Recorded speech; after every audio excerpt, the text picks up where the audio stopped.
follow, shows I've booked, and new followers.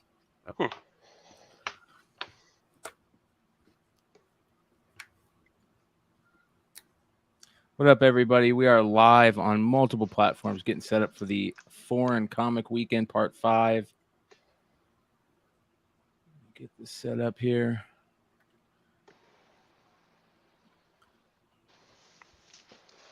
Sweet, I'm stoked for this weekend. I'm stoked to see what Bryan brings to the table.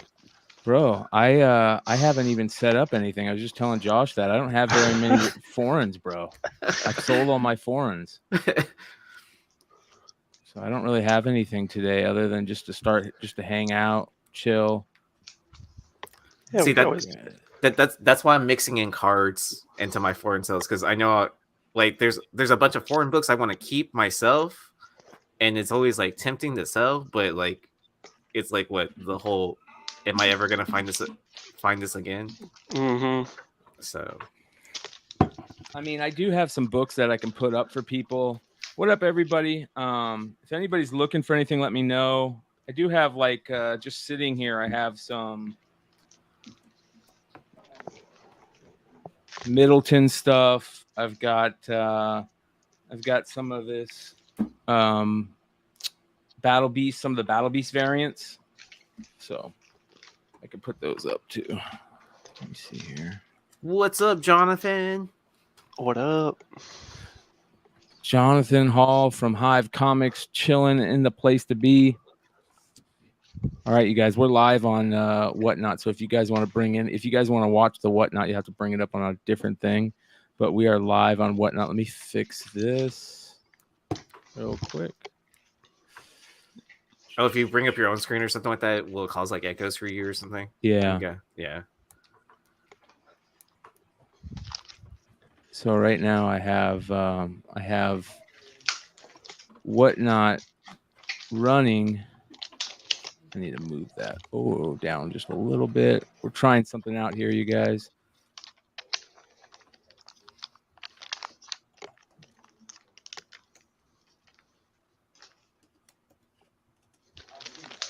What kind of stuff are you bringing to the table, Rob? I heard you were bringing some big books, huh? Yeah, I know Josh will be proud of this one. Oh, nice. Is that the one from Korea? Korean. Is that right? Yep. Yeah. You should have sent Phil on that search for that book. Yeah, a lot of times they don't even really show up. Do you know what he did find though when he was over in Korea? Yeah, I saw. Yeah, the only ASM 300 9.8 on the census from Korea, like one of one basically, right? Yeah, I didn't even know that book existed until Phil sent me that picture, and I was like, "Huh, okay." Yeah. Yeah, and then he showed me some of the shopping lists that you had, Josh. Yeah. You're gonna get a bill from his wife, so. Oh gosh. Yeah, I hope he didn't, because I know he said he had bought so much he thought he might get like charged for his luggage. Yeah. He even showed me like some like Korean like baseball cards, like from their league over there. Oh, nice. Yeah, I mean I didn't know anything about it, so it's just like kind of like do you know anything? I wonder if these guys can hear your guys' audio. Let me check to see. Hey, everybody and Whatnot, can you hear Yi and Josh and Rob talking, or do you only hear me? Okay, you only hear me. I hate this. Yeah, we got to figure that out, like so we can like make content. Yeah, I mean like just in general, like to make content. Try this. Check this out. What about now? Can you guys hear us now? Check. Yeah, let us know if there's any echoing too. Go ahead and talk, you guys. Check 1 2 3. Hello. What's up? Whatnot? Still just me. 1 2 1 2. It's not coming through on the desktop, huh? Black market shipping through the military is interesting. You have to know military members. Check. Yeah, but I wouldn't trust the shipping in that, right? Like if I'm sending like trying to get a collectible sent through the military. That would be Yeah, a I don't tough even know how sell. that works. Yeah. Well, I mean, I figured it's like someone that's like involved in like, whoever their quartermaster is or something like that, and it's like kind of like, oh, they got to shop around in the foreign market, and then they picked up, item XYZ, and then brought it back to the U.S. or whatever. Man, this is weird. I can't believe that this isn't working. Is it stuff with like OBS or is it stuff with? I don't know. Yeah, because I know we were trying to play around with that digital interface one day. Yeah. Yeah. I've got the desktop audio coming through on OBS. And it's showing like signal sent through. It's showing signal. Yeah, and I have it on mute right now, but when I take it off of mute, they say they can't hear it. Oh, that's weird. Yeah, man. Shifts. Let's see. Joseph is saying, I hear your regular stream. Yeah, so the question is like, if you're on the Whatnot app in Brian's room currently, like, can you hear all of our voices? But I mean, like, obviously on YouTube, you'll be able to hear all of us. Man, this is weird. Check. And we have someone in the chat typing in our foreign group chat. Oh, I thought John Z was about to join us. That would have been cool. I got this beauty going up too. Australian Yaffa. Yeah, that's nice. 8-0. Yeah. Yeah. I got an idea. Hold on here. Let me try this. What if I play off the YouTube? That might work. Oh, do you also have speakers though for your computer that you can play it so it catches in the microphone? Oh, but that would cause an echo for you on YouTube. Yeah, cause an echo. Yeah, never mind. Let me see here. Let me go here.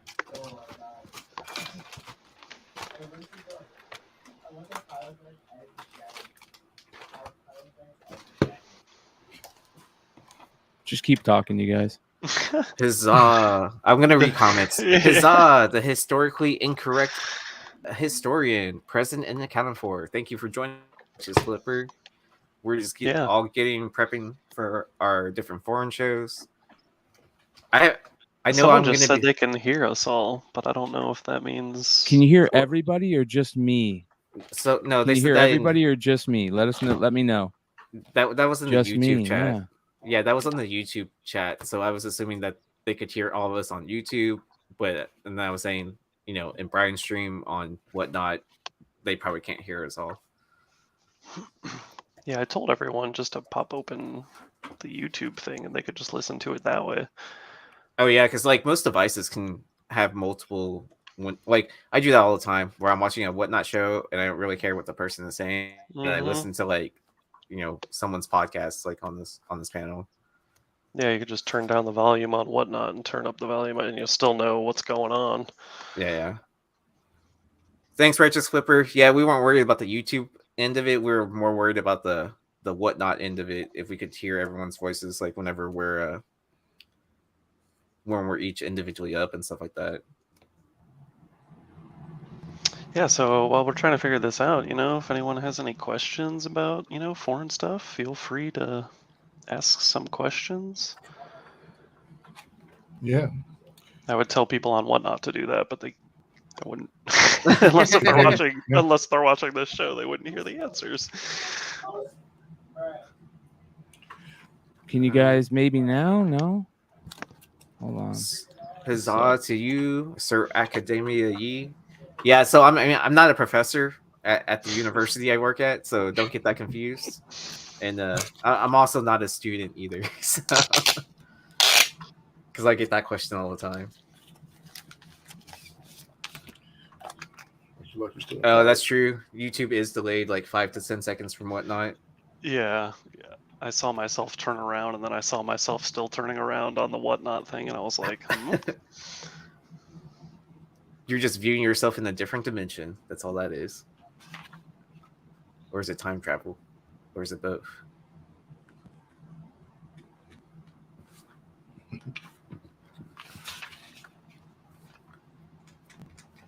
Man, I'm so excited to get books back from Brazil.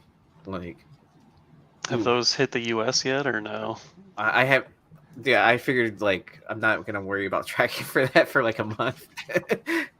Now, can you guys hear us? Hello? Or is it still just me? Can you hear me? Hello. Papa, can you hear me? No.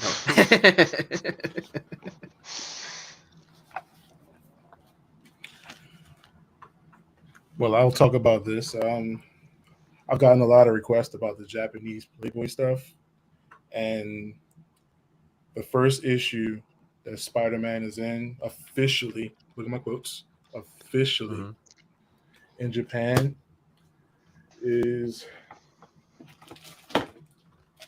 this beauty right here, Tsurushia Weekly Japanese Playboy number 32.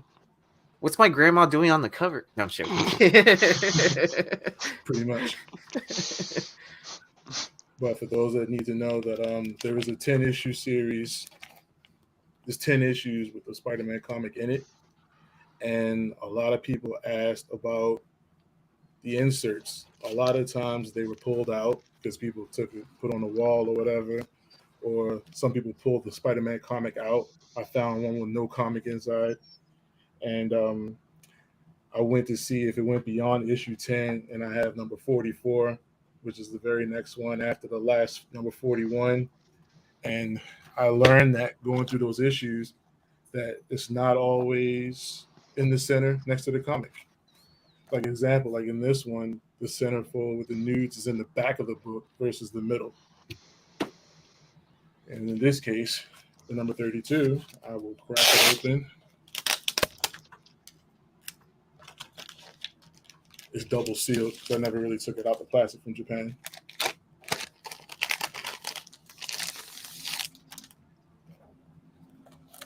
That looks crispy too. Oh, it is. Yeah, I'm sorry, you guys. I'm trying to figure out how to get this to work, and it's just not working. Just tell them to just send them over to YouTube too. You know, that's what I would do. So to open it up, I'm gonna do this. As you can see, there's a fold out. There's a fold out on the inside. There's no news on this one. As I said, that's the first page. And as you get to the middle, there's a lot of hentai comics in here. There's no color. You can see this. There's no real color on the inside. So you read it for the articles. Gotcha. Yeah, and cars. And then boom, there you go. And first panel of Amazing Fantasy 15. But this is the, what was it? The bigger magazine where they did the reprint of AF-15. Mm-hmm. It's all in sepia tones. You can see the red. But then once you get past the comic,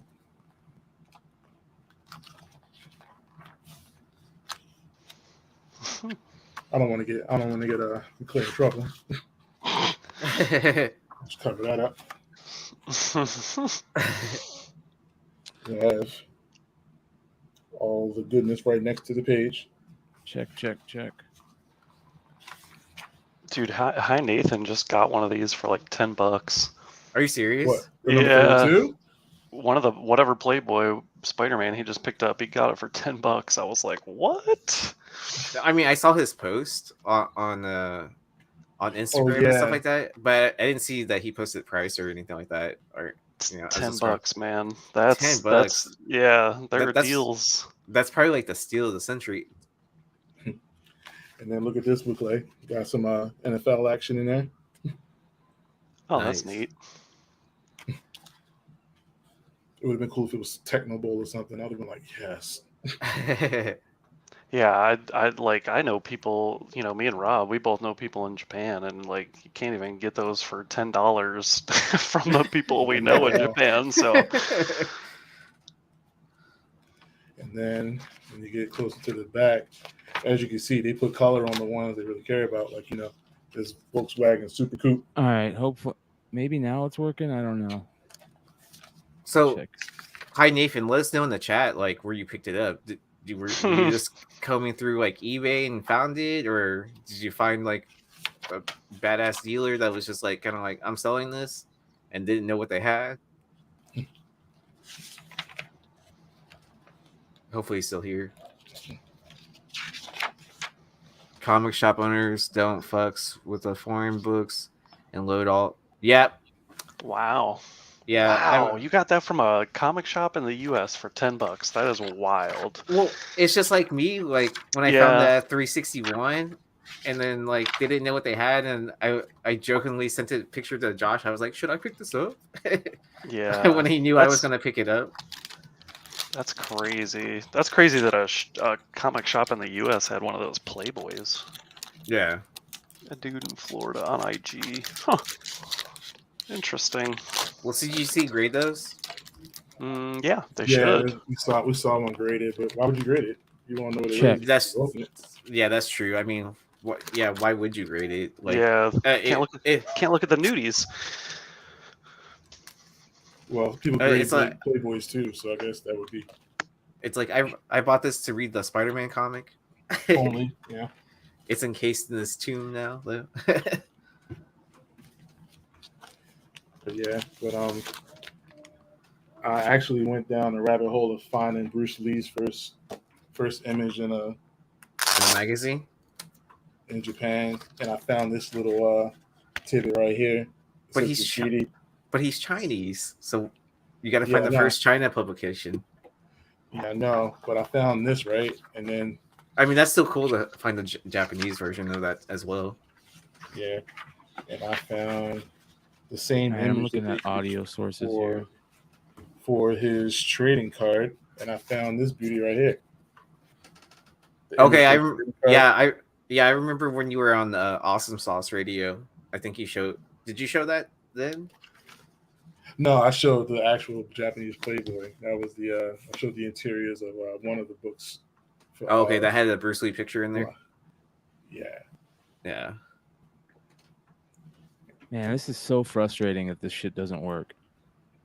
It's because they don't have like proper support for OBS, and then I'm not talking down on whatnot, but they just have like a guide tour for it, and it's like kind of like use at your own risk, and it's like kind of like that's not very comforting. Yeah. I mean, like I've got advanced audio properties going, and desktop audio is active. Browser 2 is active, which is what I'm using to pull off the YouTube. Everything is fucking active. What a nightmare. Yeah. There's got to be some way to like get it to work that way. But I mean, unless they have it blocked somehow, like with whatever they're using, like I'm guessing with like AWS or something like that. Yeah, it's frustrating, man. It's so stupid. Yeah. I would just message seller support at some point in time. I mean, obviously not today or right now, but yeah, just to see if like there is a solution for it or. All right. Can people on Whatnot hear me? At least me right now? Can you guys hear me right now? Let me know. Check. Yep. Okay.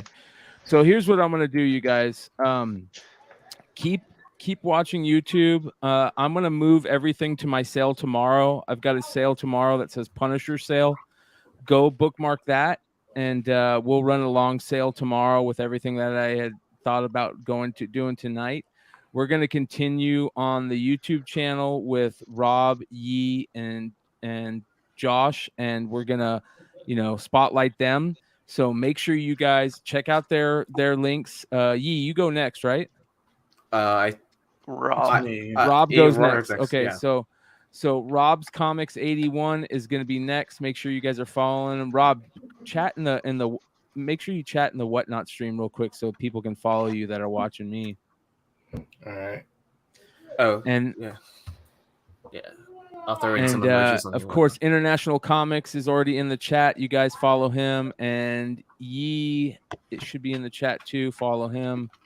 There's Rob. So make sure you guys go. Rob will be up next in the next hour or so. And And then I'm going to move everything to my sale tomorrow, you guys. So we're going to do Punisher books. I'm going to have all kinds of Invincible variants. I'll have Battle Beast variants. I'll have Omni-Man. I'll have an Omni-Man variant. Bunch of stuff tomorrow. There's Easy. Make sure you guys follow him also, and follow International Comics. They're going to be going up next. So, but if you guys want, come hang out on the YouTube channel, youtube.com/Beyond Wednesdays. And we're going to be live streaming this. And I'm going to have to try and figure out this OBS stuff and why I can never get the audio to work. So I apologize, you guys. We will see you guys on the YouTube channel, and we'll see you on Rob's sale. Adios. What up, JC? What's going on? Yep. Yeah. So yeah, we can just do a Q&A, or Rob, if you want to show off what books you got coming up on your sale. Ooh, All right. Righteous Flipper coming in with a uncut sheet of Shadows of the Empire. That's pretty badass, nice. Actually. Yeah, that is nice, man. That's a good price too, $50. Yep. Have you seen those PMG uncut sheets? What a Precious uncut Metal sheets. Gems uncut sheets? Yeah, like the old school basketball ones. Wow, Like they have, dude. yeah, like they have a full like green sheet, full red sheet. I don't remember how much it sold for, but it was like within the thousands. Wow. I mean, yeah. Yeah, I was gonna ask how much like uncut sheets of sports cards go through, because I used to collect Dragon Ball Z cards, and I know like uncut sheets of those go for like big money. Hey, Yi, what's put your email in the private chat that you use for StreamYard, so I can add you to my member section, so you can you can log in and do StreamYard shit. All right. And then yeah, I will. Oh, actually, I don't even know if I have a StreamYard account myself, but I'll make one or whatever. But that's the email. That's my main email. All right, it's going to you right now. All right, yeah, and you'll have admin, so you don't Okay. have to sign in. You know what I mean? You can sign in on your own. Yeah, let me get another browser so I can sign in with that one. Time traveling nomad, what's going on? So Hi Nathan says, what are you all anticipating after the Heritage auction? It gives us a price. It gives us a price point on what certain books will go for, or certain countries. I mean, for me, that's what it would be, because a lot of these books we've been like, hey, they're tough to find, but they might not go for much. So a lot of this will pretty much carry over to, all right, like example, like Josh has that Action Comics page, page 3, right? Mm-hmm. Yeah. Now, if a corner box with 10 cents only can go for $7,000, you know that has to be something. So the rarity of it would definitely play. Yeah, I feel like so I don't think the modern stuff on Heritage, I mean, it might do something, but I don't know how well that'll do. That's why I sent in a lot of Golden Age stuff, because I mean, Golden Age collectors, they just love anything that's scarce or extremely rare. So that's why I sent in a lot of Golden Age stuff. And if it wasn't Golden Age, I tried to make sure it was higher grade, because I don't like, if it's low, if people sent in a bunch of like lower grades, Silver Age and up, I don't think that'll do very well, because I think it was a CGC 4.5 La Prensa Strange Tales 110. It was the first appearance of Doctor Strange. Yeah. And that only sold for like 330 some bucks, and the US one goes for, I think like 3,000 or close to 3,000, in that range, which, I mean, 300 and some bucks is still good, but I feel like a lot of Mexican sellers like already priced those kind of books at that price that it went for at Heritage. So I think the older stuff will do really well. The newer, the Silver Age and up, that'll be interesting to see. So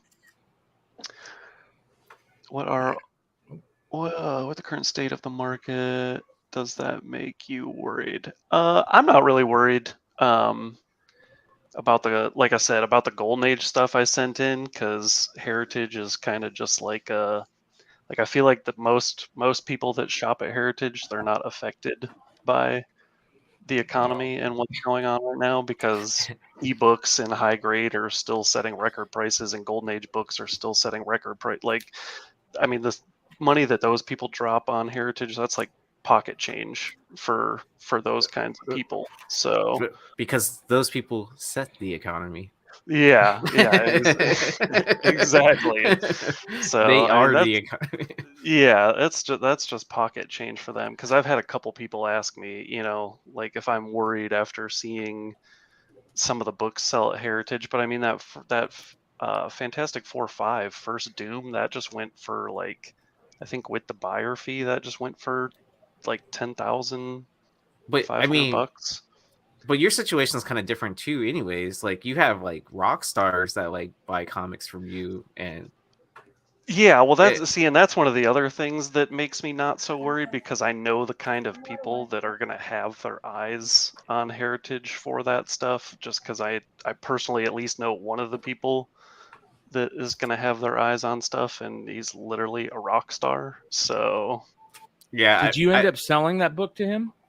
I did. I sold one book to him so far. I sold him a Golden Age Brazilian Flash, but it was like one of the here I have an example. It was like one of these, which is kind of just like a preview. So there's comic stories inside of this, but pretty much like the main character only appears on the cover. So this was a Flash one, and it wasn't even the front cover. He was on the back cover. And he ended up purchasing that. So I know he's got his eyes set on that Action Comics page and some other. He's a big Superman collector. So, well, I thought it was crazy when I was joking around saying like, "Oh, you should like see if he'll trade an instrument or something like that for Golden Age Comics," and then like whoever your contact is for them, like their personal assistant or whatever, was like, "Oh yeah, he has plenty of instruments. Like, just let him know what you want or whatever." And I was like, yeah. I was like, that's ridiculous, because like if you had some sort of certification that like, hey, this is his instrument, like that's easily like at least a $5,000 guitar or whatever. Yeah, it would be interesting. Like, I'm sure if I hit him up and was like, hey, I have maybe like these 3 books. What would you trade? And I'd be curious to see if they would actually do it. I don't see why he wouldn't. I mean, he's probably got so many guitars. Yeah. I mean, he probably doesn't pay anything for them either. So yeah. I mean, I'm not saying that's a bad thing or anything like that, but yeah. So any wild sales that have happened recently? So the only wild sales that I know of that have happened recently are that Fantastic Four number 5, La Prensa from Mexico. I think, like I said, with the buyer fee, I think that went for just over $10,000. And that's like a record. I think the only foreign to ever sell for 5 digits was a really old Mexican Conan book. And that sold for 10 grand. So that was the run, though. Yeah, wasn't that was the run? Yeah. So that was a wild sale, and then there was a Brazilian Amazing Spider-Man number 1 on Heritage. It was an 8.5, and I think that sold for just over $3,000. So that's pretty wild, because I'm sure the price on higher grade ones will go up now, but like you used to be able to pick up like lower grade ones for like, or mid grade for like $500-600. I know a La Prensa Amazing Spider-Man 1 that sold, I think someone paid $6,000 for it. That was like a behind the scenes sale. Most of the big sales are behind the scenes. Yeah. So, it's, you can report on those, but then it's kind of like, like you got to believe the person that's telling you. Yeah. So that'll be nice about Heritage, is if these high sales start happening, then it's in the public, and stuff like that. And just to give a shout out to Cover Price. So anyone that's interested in like actually tracking what foreign books are selling for, I am now part of Cover Price. I will be inputting as many foreign comic sales as I possibly can that I can pull from like any auction house or eBay. So that'll be nice. Yeah. Yeah. Hey, I'll be right back. I have to go take care of something. You got this? Yeah, so I'm logged into the account. So I just Okay. signed out of Knife Wonders channel because I'm not running any shows on there. So I was like, can I, you know what? I don't need to now to be in control of that show. So because all right, brother, I'll be right back. Cool. Yeah, I gotcha. So yeah, like I said, if you guys want to keep track of it, cover price will be the place to go because, like I said, I'll be inputting as many sales as I can. I just wrote an article for them about Out of This World 17, which is a UK book. It contains the earliest printing of Amazing Fantasy 15, like outside of the US and the Pence edition. So I just wrote an article about that because a raw copy just sold for almost $700, which seems really cheap. That was published in 1964, so like 2 years after the US. Oh, here's a good question. With foreign sellers getting hip to eBay, do you think we will see more books hitting the market? I mean, it has a pretty healthy market already. Like, because I mean, before this show, I was just kind of shopping around to see like, kind of what certain books were priced at. I mean, nothing I was selling, but just like stuff I was interested in buying that I've bought before back in the day or might have sold. And I was specifically like Manny was kind of leaning towards is like the Mexican like La Mole covers and stuff like that. There's just certain books that I know that are high dollar in the US, but like they're still obtainable from Mexico. Mm-hmm. So I mean I'm trying to pick up a little bit more because like I feel like it eventually trickles down to modern, like once this heritage auction hits, that there's more eyes on it, right? Yeah, there'll definitely be more books hitting the market. I can tell you that for people that live in other countries, they're already hip to eBay and all these other places that foreign books sell on, even Whatnot. I mean, I have people from I got people from Brazil that tune into my shows. I have people from what's that country? I can't think of the country. Some other country, Canada, like Mexico, Russia. So like they're already hip and they all know, all the prominent collectors know about the heritage auction that's coming up. So like they're not clueless. So I think everyone's kind of just waiting to see what happens in the heritage auction. I know that prices have been going up even in country from like just sellers and buyers within the same country. I know prices are going up. So it's gonna be interesting. You're still gonna always be able to find deals though. I mean Hi Nathan finding that Japanese Playboy, like for $10. If you look hard enough, there are always deals. I mean I picked up that like 2 years ago. I think I picked up a Werewolf by Night 32, the Spain Vertice one that everyone Googles over. I got that for like $90, dude. Like I just happened to go on eBay and I was like, bam, like nice. All right, I'm going to answer this question real quick. Otani versus Judge, who wins the MVP if the season ended today? No question about it, Judge. I mean, I'm a huge Otani fan, don't get me wrong. He's just on a shitty team. I mean, Trout's really good, but yeah, Judge is an easy no-brainer. Like if the season ended today, like he hit that 60 home runs this season mark, like what else more do you need? Otani's a great pitcher and everything too as well. But didn't he win MVP last year? So that's my answer to that. Anyways, wonder if foreign sellers have to pay taxes after the $600 mark. It probably depends on the country. Yeah, I found. Go ahead. Yeah, I recently bought some books from Brazil, and I was asking the seller, I was like, do you want me to send this goods and services or friends and family? And then I found out that friends and family only exist in the US, Canada, and one other country. Yep. I don't remember the third. Is like Japan or something like that? Or is it? I'm not even sure. I just knew that most of the countries you can only do goods and sales. So like most of the time, if you PayPal like a seller, they'll want you to. And I heard that the PayPal fees like are totally different all throughout the world as well. Like that's not all, because I think here it's like 4% or something like that, or almost 4% for PayPal goods and sales. But apparently it varies. Yes. All over different countries.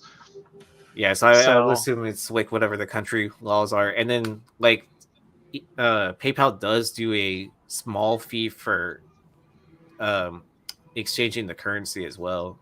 Yes, it's not much. It's like I think it's like 1%, but it's up to a certain amount too, right, or something like that. Yeah, I've wondered that though, if they're gonna have to pay taxes like that. So, but that's just one of those things. Like when you get close with somebody. I mean, I've sent Western Union for books before. Like I've paid people like I'm like, all right, don't screw me over. Like I've sent money like Western Union and all kinds of different things. Like I know back in the day, before like PayPal was huge and stuff like that. Like a lot of the guys that have been doing this for a long time, they used to send money in envelopes to the other countries. Like, yo, here's $100. Like, hopefully I get my book. Like, hopefully this $100 makes it to you.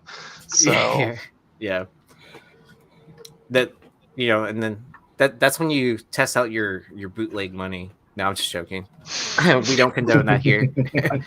All right, I'm gonna put Rob on the big screen, and because we have JC McGraw asking for a preview of what you're going to be bringing to the table in about 15 minutes.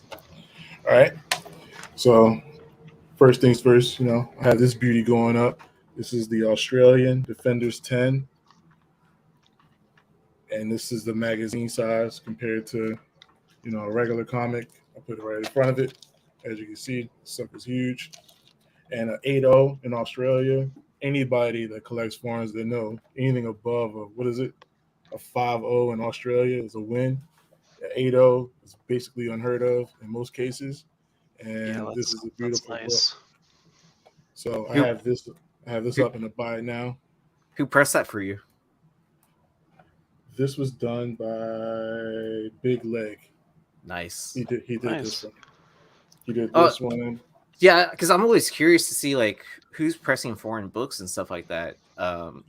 Just because it's not your typical U.S. paper. It's all kinds of different sizes. I mean, I'm sure like size doesn't matter to pressers, but like to me, it takes a lot of concentration onto like what kind of paper that they're printing it on, and then it's not your typical U.S.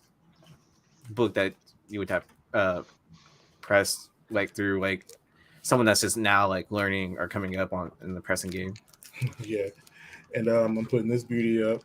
This is only Star Wars 1, and this is only 300 of these printed, and all of them come signed by Pacific Comicoli, signature right there. But I told them ahead of time that none of them are, without the signature. So I kind of took the grade hit for them to take it off, but it looks pristine to me. Not sure about why I got a 9.2, but I guess I took the hit because of that. But this is foil, of course. You can see the shine on it. And this is French edition Panini. And right there it says 300 examples. If you get it to focus a little bit, probably not. But that's another one going up. Just to touch on Manny's thing really quick. So we always talk about. I mean, it kind of goes for any market, but we always like to equate foreign books to drugs, just because we say foreign collecting is like an addiction. So if you think about it like the drug market or any other market, wherever it originates from, it starts out cheap, and then as it keeps going through the hands of the people, and it makes its way to the U.S., that's where the premium comes in. So. And then that's why you don't get high on your own supply. Yes. Exactly. Josh might kick me for this, but a non-4 Korean edition, first Silk non-4. There's only 16 on the census, only 2 of them in non-4. No, Is that 5 the and high? 9. Is that the highest? No, 5 and 9-4, 2 9-6s, and 2 9-8s. So there's only 4 books higher than this. So this beauty's up in the buy now. I'm shocked there's that many. It must be Korean sellers sending those in. Like I don't even know. Like I bought mine from someone in the US, so I'm not sure about that. Because I can't get anything from Korea, so I don't know how all these other people are getting stuff from Korea. Like that blows my mind. Chung has pressed ASM for Koreans before, so that's good to know. And then JC McGraw, I'm assuming that it's Star Wars 1 from the 2015 series and not the 77 Star Wars. Like I feel if you don't know if you know someone in Korea, you're not getting any Korean books unless if it's eventually someone in the U.S. gets a bunch of them from a Korean seller or friend. I'm surprised we're allowed to communicate with people in North Korea. Right. Well, no, I'm just joking. I was just joking. I was gonna say it's South Korea. North Korea, I don't think has comic books. Yeah. I don't think that's allowed there. Yeah. I have Italian Panini, Spider-Man 26, but the story is number 25 on the inside. It's foil, of course. Oh, that's beautiful. See it's all red all the way through. Yeah. And it's only 11 of these, only 2 9-8s and 2 9-6s, and this is one of the 2 9-6s. Man, someone from Marvel needs to contact someone in Panini, even if it's the US Panini, like just to get like some other options in for like, printing and stuff like that. Yeah. Australian Planet Comics, Superman's Girlfriend 122. I think this is Nick Cardy. I think, right? Was he the artist on this? I think Nick Cardy was artist on this. Someone correct me if I'm wrong, but the typical bondage cover. It's I got this in a lot, and I was like, you know what? I would have tried to achieve the set, but I got so many sets I have now. Time to trim the fat, but for someone else loves it, I got it up as an auction. All right, and then Chung is saying that the ASM4s were shrink wrapped with a piece of cardboard in a centerfold and has a lot of creasing on the cover. So that 9.4, that seems like a pretty high grade to hit, like especially if those are the type of conditions that it was shipped from you from Korea, and then like you taking it out of the shrink wrap. I'm assuming it came in, and then sending it to a presser. I don't blame JC. If you're talking about you stopped looking for that Korean book, I stopped looking for like all Korean stuff. Like we have a buddy that was just in Korea and he sent us a picture of, they have an amazing Spider-Man 300 Korean edition. And like, I didn't even, people in the group chat I'm in with foreigners didn't even know that book existed. So like, that just tells you how hard it is to get stuff from over there. It's really modern too, so. Yeah, and then the census count for that was like of 1 or something like that. So I'm assuming that like, I don't even know what to assume for that. But yeah, go ahead. But since our buddy was over there, we're gonna have some Korean books. Filipino, Wonder Woman 212. Filipino books is hard enough as is, but it's a cool cover with all the members of the Justice League on there. Wouldn't be too bad to have in hand. It'd be interesting to see if Filipino books like also wrote their books in like Spanish or in French because of the influence of that. That would be interesting to find out. I'm doing it, Josh. Someone call Andy. I'm doing it. Peruvian edition. Then you might need to search those books if they're coming straight from Peruvia. So, to make sure you're not sending in contraband. someone chime in, Andy. And I don't think that the breastfeeding cover that wasn't done in the U.S., right? Or was it? Yeah, it was. That's the issue number 51. Was? Okay. Start. I'm doing this beautiful art germ. This is a double cover. Oh, there you go, Chang. There's an art germ book for you. And this was done by our man Red Hood. He did this. He did the best he could. You know, the cover is a little beat up on the outside, but I thought the inside cover would kind of get that better bump. But you know, 8.5 double cover Mexico. That's a win. Ooh, double cover from Mexico. Nice. Yeah. That's not an Edge of Spider-Verse too. Yeah, because I know dude, there are so many. Yeah, Blue Green Artifacts keeps on showing us like double covers, foreign books. Ooh, Blade. Italian foil Blade. This art was never used on the exterior of a book. The other one has that one we use all cybernetic with the metal plates. And this is this has an anthology of this 5 stories on the inside, but it's like a volume where it has a number at the top. They had RoboCop, Elektra. I had a couple of DC characters too, but this is like their Max series. So what this is. I'm putting that up. Yeah, keep going. Japanese Black Panther. No Obi. Sorry. No Obi on this one. It has first Shuri in there. I'm putting up this gorgeous Simone Bianchi. I like that. Headshot of Spidey. It has it embossed. You can see the webbing around the fingers and his head. Ooh. We might have to tag Mighty Mel V into that. Yeah. Beautiful cover. All right. Real quick, in the chat, I am putting a link to Rob's sale that's coming up in a few minutes. Hopefully y'all can click on that. Oh, yeah. I didn't mean to do the invited by, but whatever. Yeah. This was on CBSI in 2017. This is the German Hellboy Greek cult. And shout out to Topher. He coined this as a very hard book to find because this came in a DVD and is virtually a ghost. It doesn't come up often, and I've seen maybe 2 copies, and I believe Topher owns one, but I haven't seen one since me getting this one, and I've been looking. So this is definitely one that for you, Mike Mignola, this was probably the toughest one to find. Yeah, I think there's only 3 of those on the census. Mr. Nuna on IG, he lives in Germany, and he submitted one of those to Heritage, I think, for the Heritage auction. Damn it! I'm supposed to be like selling books today, there's a bunch of books I want to buy now, and I can't be on this podcast. Let me close my eyes. For those of you, I saw somebody saying about Tomb of Dracula 3 French Canadian. This is the #1 French Canadian. I believe this is the cover of issue 6, but this is their #1 what the story is inside.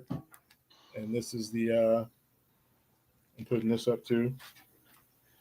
For the Sailor Moon fans, I have a couple of these going up.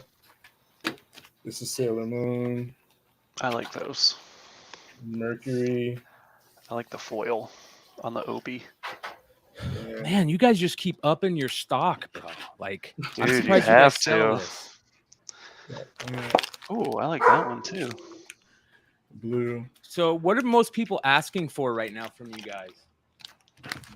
Most of those offshoot books that you don't really think about. Really? Yeah. Like what? I'm getting a lot of the a lot of people asking for Archie, which that's tough enough in its own breath. You can blame Longshort for that one. Yeah, I don't think I'd ever get rid of any of my foreign Archie stuff. I have the Mexican ASM4 First Silk, so you might want to do the companion piece between this one and the Korean. Here's your shot. I'm putting up now this one's special. This is the PS4 Italian edition of Spider-Man. Oh, that's sweet.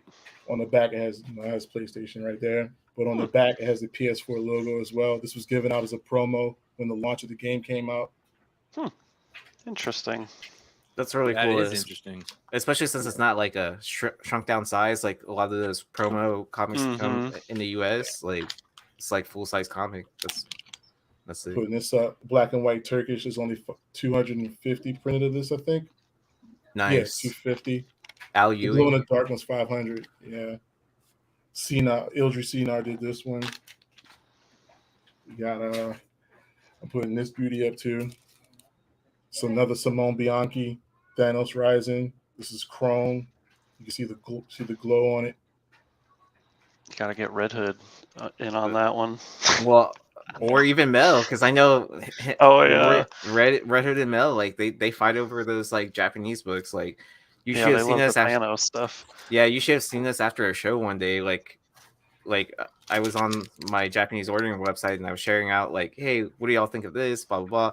And Red Hood's like, throw that in your cart. Throw that in your cart. Like we were just going through book by book. And I was like, I tried to order all from one store, and by the end of it, he was like, it's like 4 different stores. And I was just like, kind of like, and he's like, I'll cover shipping. I was like, okay. This is Jaime Cortez. I believe this is the reprint because I know the one you have, Josh, has the blue or the red at the bottom. So I believe this is the second print. And, red dress distress. You got the ghouls in the background. So this is up. And I'm sticking my neck out there just because it's Foreign Comic Weekend. Linda Carter, Japanese visual guide. This is your chance, guys. With a fold-out poster. Yeah. Yeah. It's complete. I cracked the plastic on it. So. Okay, Brian, we had a baseball question earlier, and I answered. I was curious to hear your answer. Okay, if the season ended today, who would win the MVP for the AL? Judge or Ohtani? You're muted. You're muted. Let's take a look at Ohtani's stats, right? Yeah, I mean, I just kind of guessed off of like what I've seen currently. So here's the thing. And this is my opinion right now. As of right now, I wish more than anything it could be a tie. If Judge goes on to hit 65 home runs, you have to give it to him. Right. I agree. I mean, and then him hitting 60 already, I said that was like kind of like, all right, that puts him in a good running. But Shohei Ohtani's got over 200 strikeouts, bro. Yeah, and then with Ohtani, like he's on the, he's on the Angels, right? Team. Team. Yeah. That's why I said. And then didn't he win it last year? Bro, he has 34 homers. So he has over 30 homers and over 200 strikeouts, bro. Yeah. Nobody has ever done that. Nobody. Aaron Yeah. Judge is like the 4th person to hit 61 home runs, right? Or if he hits 61. Yeah. Like so, that to me, I'll be honest, man, I really pull for Shohei in this one. Yeah, for a pitcher, I feel like that's crazy. I wonder if he's given up more home runs than he's hit. I guess it would depend on. I guess it would.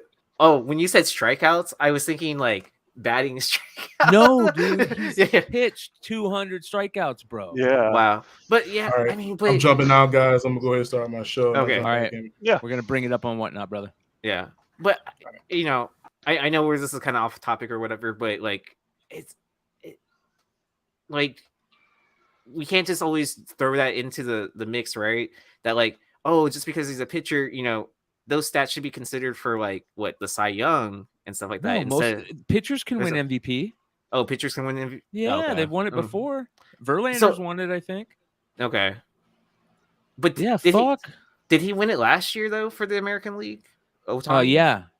So yeah, I'm pretty sure he did. So he should have. He led the league in home runs, didn't he? Or was that Vladdy that led the league in home runs? I think he got it because it was that shortened season, right? Yeah. So he had like 45 home runs by the end of it. Was it shortened last season? Or is that the season before? Yeah, I think it was the season before. Okay, never mind. But yeah, I mean, he won it last year, so yeah, I guess if Judge, depending on how his season ends. It's crazy, dude.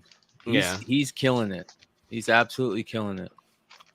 And he's had like really good optics all year, even at the beginning of the season, like just like with some of the PR stuff that he's been doing. So, and I'm sure Yankees fans would be thrilled to see him win it. All right, Ohtani last year led in wins above replacement. Let's see here. He was second in triple. Oh, he's tied for first in triples. Let's see. Where did he have home runs? He was third in home runs. He had 46 home runs, and Perez and Guerrero led the league with 48. So, dude, that dude is unbelievable, dude. I'm surprised that his cards should be going up immensely right now. And could you imagine having some cool foreign stuff from Ohtani? Yeah. That's why I'm trying to pull that that cherry blossom Japanese. Like I looked at it and like someone actually sold a PSA 10. Like I think there's only like a pop of like less than 5 or something like that of that card, even though it's out of a 99 card. I want to say it was like 3K or something like that at a PSA 10, and then raws of it were selling for like 1K. Oh, he's got that She-Hulk print. Yeah, I dropped the chat or the link in the chat earlier, so in case people just wanted to click on it right away. Great point. Yeah. Great call. I need to put it in the description too. Did Randy Johnson win the MVP? Has he? Yeah. Was it Randy? It was Verlander and Kershaw maybe that won it. Am I mistaken? All right. How's everybody doing out there?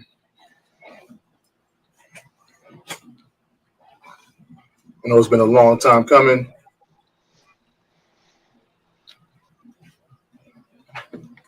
I appreciate everybody jumping in. Big John, 27, how you doing? My man, hi Nathan, how you feeling? World Series MVP. Show up for Randy Johnson. Oh, this beauty is done by Reek. He's a Street Fighter artist. And this was one of his con exclusives at C2E2. And me following him on Instagram, I was able to snag this beauty. That's beautiful. For a very nice price. As a She-Hulk fan that I am. And I want to start by showing a few books that I have in the buy nows. I have this beauty here. Korean edition. Amazing Spider-Man 4. First Silk. See it right there. As you can see, it has a Korean all over it. Just so you see it. This beauty's in the buy now. They switched if you want to negotiate price, I'm willing to do that. But there isn't that many on the census. There's only 13 of them. I think you can. Only 4 books higher than the non-4. I think you can flip it to say which one when you're listening by it now to put those first, or if you want to put the auctions first. Classic art. Or at least that's what I think you can ask him. That's a great question. By the way, everybody, Matt Nelson is going to be coming on the show. Let's start getting questions. I'm going to create a document right freaking now. Yeah. Yep. He will be coming on the show after NYCC. He said they have big news that they're dropping there. He wouldn't tell me what it was, so I can't tell you guys what it is. But he's going to come on again, so it's going to be an awesome time. Yeah, here we go. I'm going to create a doc. Shade bigger than the original. Yeah, shade bigger. You can see the differences. Dang, I'm looking at Discord. Someone picked up a Kaboom. A Giannis Kaboom. Nice. That's what I was just doing. I was trying to figure out what's going on with my Discord, dude. I couldn't log into my Discord. No, really? So I wanted to go find out what's going on with OBS and whatnot. Yeah, because usually you can just use a QR code to log into Discord.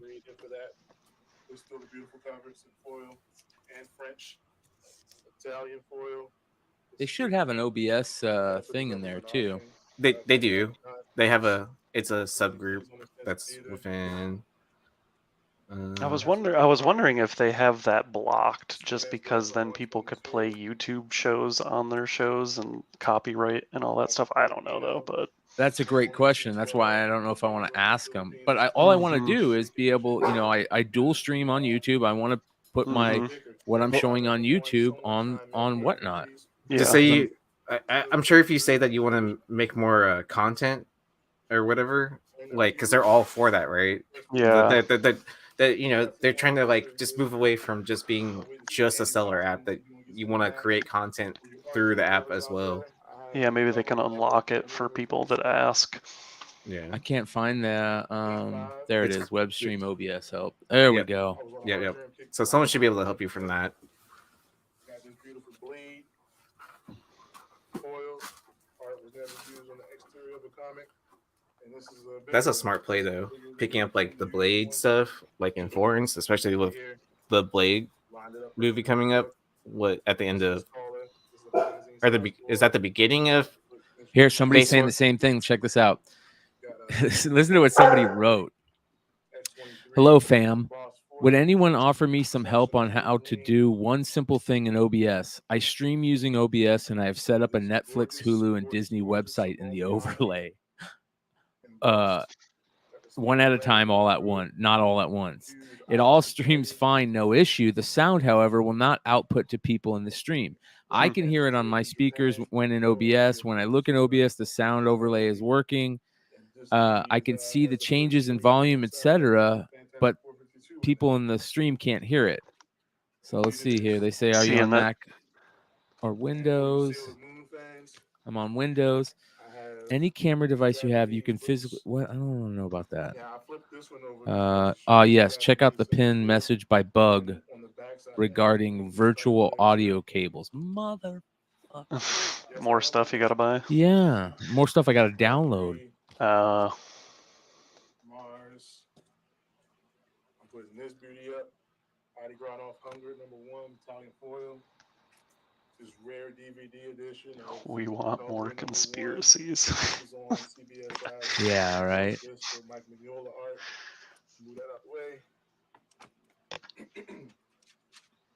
How do you go to the top? In a Discord. How do you jump to the top? Oh God, I have no idea. I'm not even in the Discord group. But this is still a very tough book to track down. I believe this is cover number 6, I think you said it was. Yeah. Correct me if I'm wrong. I think it was issue 3 or 4. This is a tough one to track down, even though it's #1. And we're going to go ahead and get this party rolling. So if you got anybody have any requests to put up, now's the time to get this party rolling. 18 live. Appreciate every last one of you coming out to support us every weekend. We come out. Sorry for missing last time. Had life stuff to do. Yeah, it's a shame that we can't get this gonna pushed keep it, through Whatnot. I'm going to try to keep it as fun as possible. Usually have music playing, but I want you guys to really hear me. So I have this art here to keep you guys your eyes occupied to the screen, right in that area. So without further ado,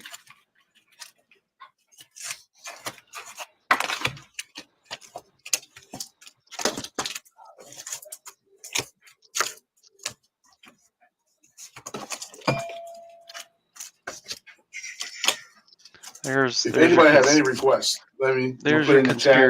conspiracy theory, Joe. I will put it up as I see it. Why will Whatnot not push the foreign comic weekend? There's Also, your conspiracy theory. Almost forgot.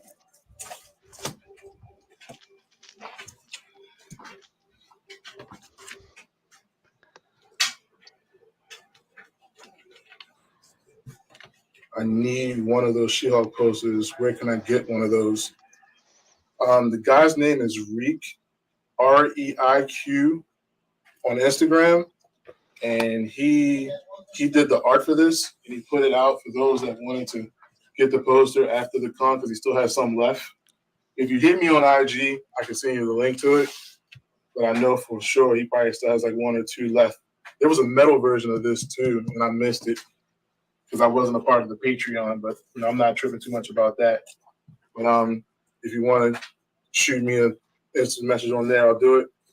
And in the buy it now, I had a lot of people ask questions about the Japanese Playboy Spiderman on the inside. If anybody wants to see the inside, I'll put it in the buy it now. I even have another issue to show what the regular issue would have looked like without it. I went down to see if it went further than 41, which is the last issue for the Spider-Man run, and I have the offshoot one to see if it was in there, and it wasn't in here. But this is the first official Spidey in Japan, and if anybody want to see the interiors, or keep an eye out for those to buy now, or I'll just show it off. You don't have to buy anything, but just let me know. And this one's special because this has a trading card for Bruce Lee on the inside, and it showed up in one of these where you have these issues as a cover splash list on here, and we'll take it from there. So without further ado, I will get this party rolling.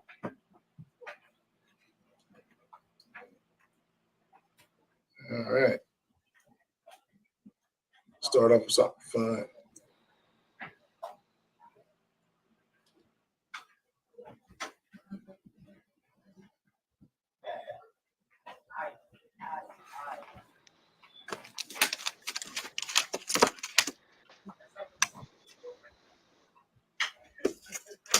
All right, we're starting off with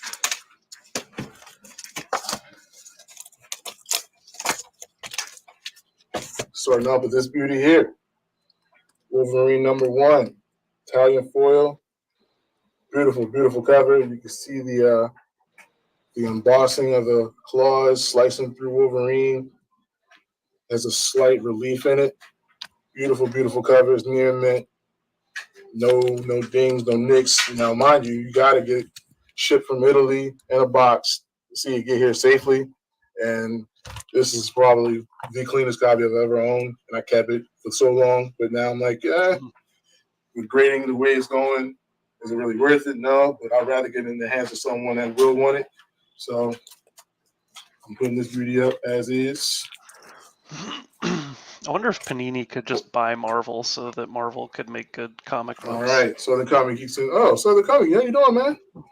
Long shorts in, $26, 7 seconds, 5, 4, 3. Southern Comic Geek. Okay, got a little bit of work going on. I love it. Keep the intensity going. If anybody wants to see anything from the buy nows, let me know.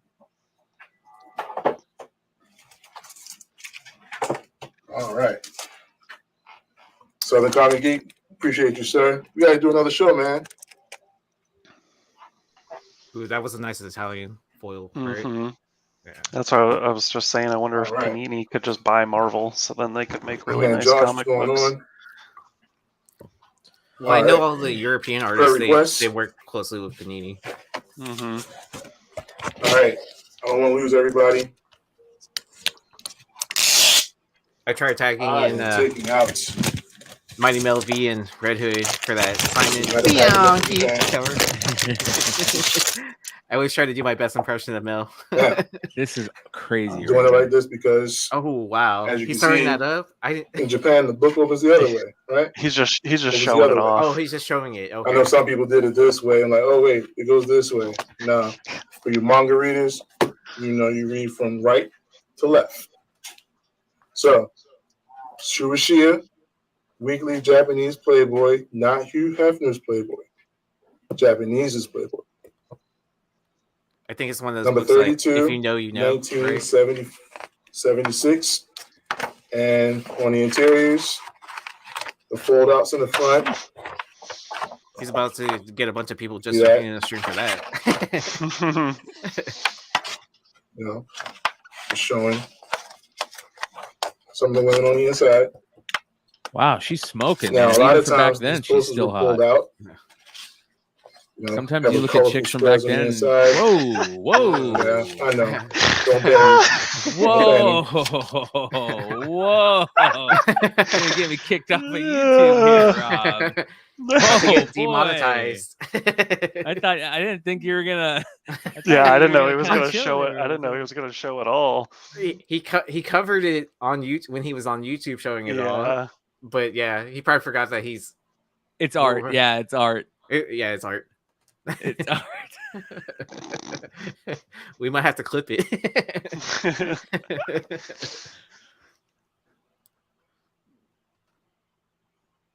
Oh man, that was funny. He just went for it. So if anyone's interested in seeing that, there you go, Joe. We got you more conspiracies. Yeah. And then I know that's not what you're looking at, but yeah. And also, we will be clipping that. So everybody that watches live on Beyond Wednesdays, that's what you get for watching live.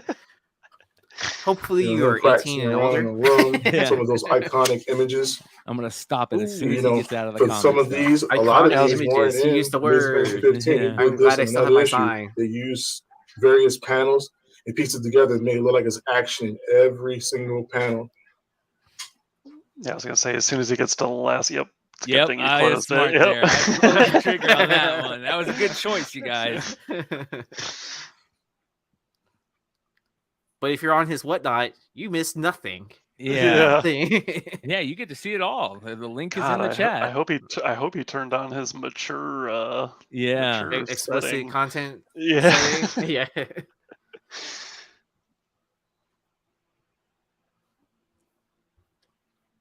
There's a Star Wars one of those too that's really crazy. It's inside like a Playboy, and it's a bootleg like crazy Star Wars story.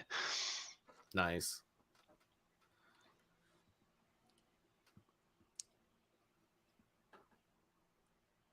I'm trying to look at the image all small, like on the since it's off screen to see what he's showing. Just I think he's putting it back in the. It looks like he's putting it back in the bag. On IG, the complete set. If anybody have any questions about trying to find any, let me know. Crazy, man. Yeah, it's really interesting when you think about that, because you know, I feel like that's something Marvel would not want anyone to know about nowadays. Like back in the day when they were going bankrupt, man, they just anybody came sell, put it in whatever you want. We don't care. Like, just give us money. What year did that come out? The Playboy. Those are from the 70s. Okay. Blade. It says number 7, but that's because this became a 12-volume storyline where each volume has a different character. Blades was number 7, and this is from the Max series. You know, we had the blood, the gore, people getting cut up, things of that nature. And this one is, you know, as you can see, is nice, shiny, and foil. Beautiful cover. That's pretty dope. Mm-hmm. I love freaking foreign books, man. Pretty clean. Yeah. I might have to jump over into this side of the pool and just collect foreign, because I feel like I get too mad at the other shit. Well, honestly, I've had better reception on foreign books than I have had on anything else I was trying to sell on whatnot. So, but this one is if not, you know, just as good. I'm already making that transition into foreign comics, and then somewhat of a focus around cards. Appreciate you, sir. It's interesting too, because it gets people interested in more than, like, I get their comics, but a lot of the foreign stuff's like trade paperback sized, so it's getting people to buy trade paperbacks and stuff like that. Yeah. So it's interesting aspect. I mean, that's always been a kind of a niche market too, right? That the whole nobody bid on that. Out of print trade paperback market kind of thing. But yeah, I feel like a lot of people don't realize that's like a huge untapped market, because like a lot of trade paperbacks, if it's under half an inch, you can get that stuff graded. Like, I feel like there's a huge market in graded trade paperbacks just sitting there. Nobody bid. Get away from adaptation spec as fast as you can. I mean, we talked about that a little bit last night on Drunken Chat, you know, and I feel like it's just like a transition in what the market is going after nowadays, instead of just being focused around, like, I guess, what movie or TV show driven spec.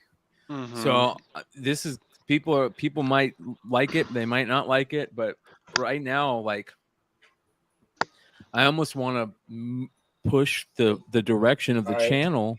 Appreciate you all. Towards less spec, because it's just all so negative right now. Like, there's nothing good.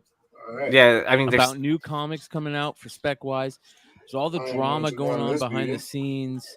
I almost want to just go and continue to push towards like cool new niche or cool niche collecting things and nostalgia and stuff we loved when we were kids and exactly. I mean, because at the heart of it, most of us all started out as collectors, and then like we use this as a way to fund our collections because we're after a certain grail or whatever. But I mean, that's the same thing for me too. Like I've collected my two major grails. Like I have my Silver Age grail, which was the X-Men one, and then for the modern, it was like the Ji-Hun Lee Spider-Man one. And then like once I obtained those, it was like kind of like where do I go from here now? Like I really I don't want to say I don't care, but it's not as I guess exciting for me anymore to like go after like certain books. It's like kind of like, okay, cool, I picked up this book, I picked up that book. Like just buy cool shit from now on.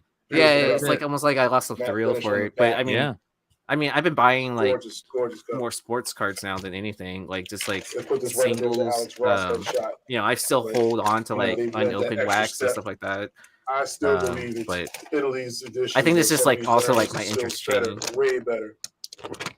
There's just too much. Like I was listening to you guys talk on It's Drunken Chat last night, because Mel brought up Elsa Bloodstone being a werewolf by night and like why that book's not moving at all. Yeah, amazing. And it's like, it's only a 1 episode thing. Like I would hope people aren't spending $1,000 on a book for what might end up just being 1 episode. Like she's not guaranteed to ever come back ever again. Yeah, I mean, but I could see her showing back up in like a Marvel Zombies thing, or even like maybe like a cameo in Blade or something like that. They're doing season 2 of What If, right? Hunger #1. Yes. Yeah, and then Marvel Zombies is getting its own animation series as well on Disney Plus. So I mean, on the long story short, and it's just one of those things. Like everything's been future priced for like a year now. Like. And you get into like when you talk about stuff like that, you get into like look at in Iron Man 7 and 9, like people can't make up on their mind which one they want to be the first appearance, and then the one book that is wrong is going for tons of money, and the real one goes for nothing. And then you can look at that like the Elsa Bloodstone stuff because you have the blonde hair and you have the red hair. Like, and then people, I stay away from books where there's 2 competing books that people could go after. Like, people are like, just buy them both. And I'm like, I'd just rather buy none of them. Like, it always goes to rarity, man. It always goes to rarity. I don't care what anybody says. Yeah. The value is always going to be most affected by rarity, period. Yeah. And if it's a ratio variant, it should be worth more, right? If it's a con variant that's really only limited to 750 copies, it should be worth more than the ratio variant. I don't. Especially if it's like the same guts, right? And the 2 covers aren't that great. That Iron Man 9 cover is really not that great, dude. And it has nothing to do with going on the book. Are you talking about the AOA? Yeah. Yeah, dude. Yeah. I found that in a bundle like of Iron Man 1 through 12. And then as soon as that started spiking up in price, because when I inspected it, I knew it was going to hit a 9.8 or anywhere close to that. And then even with a press and clean, I was like, kind of like, I'm just going to sell this raw because I don't give a shit. Like, I know people are telling me to hold it, blah, blah, blah. I was like, I'm going to let someone else worry about sending it out for grading and all that. I'm going to show the pictures because I sold it on eBay. Like, hey, here are these flaws on it. I'm going to list it at what the market price was at the time. And then I didn't feel bad at all for flipping it for like $200-$300, even though I got it for like maybe like $6 or something like that. So I'm really shocked no one's bid on this yet. This is really cool. Yeah, dude. This is that PS4 book. I think this, and I hate to say it, I think it goes along with Whatnot again. Whatnot is really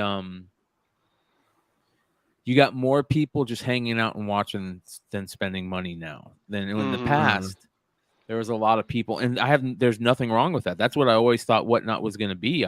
From the beginning, I was like, it'll become like a semi content thing. Yeah.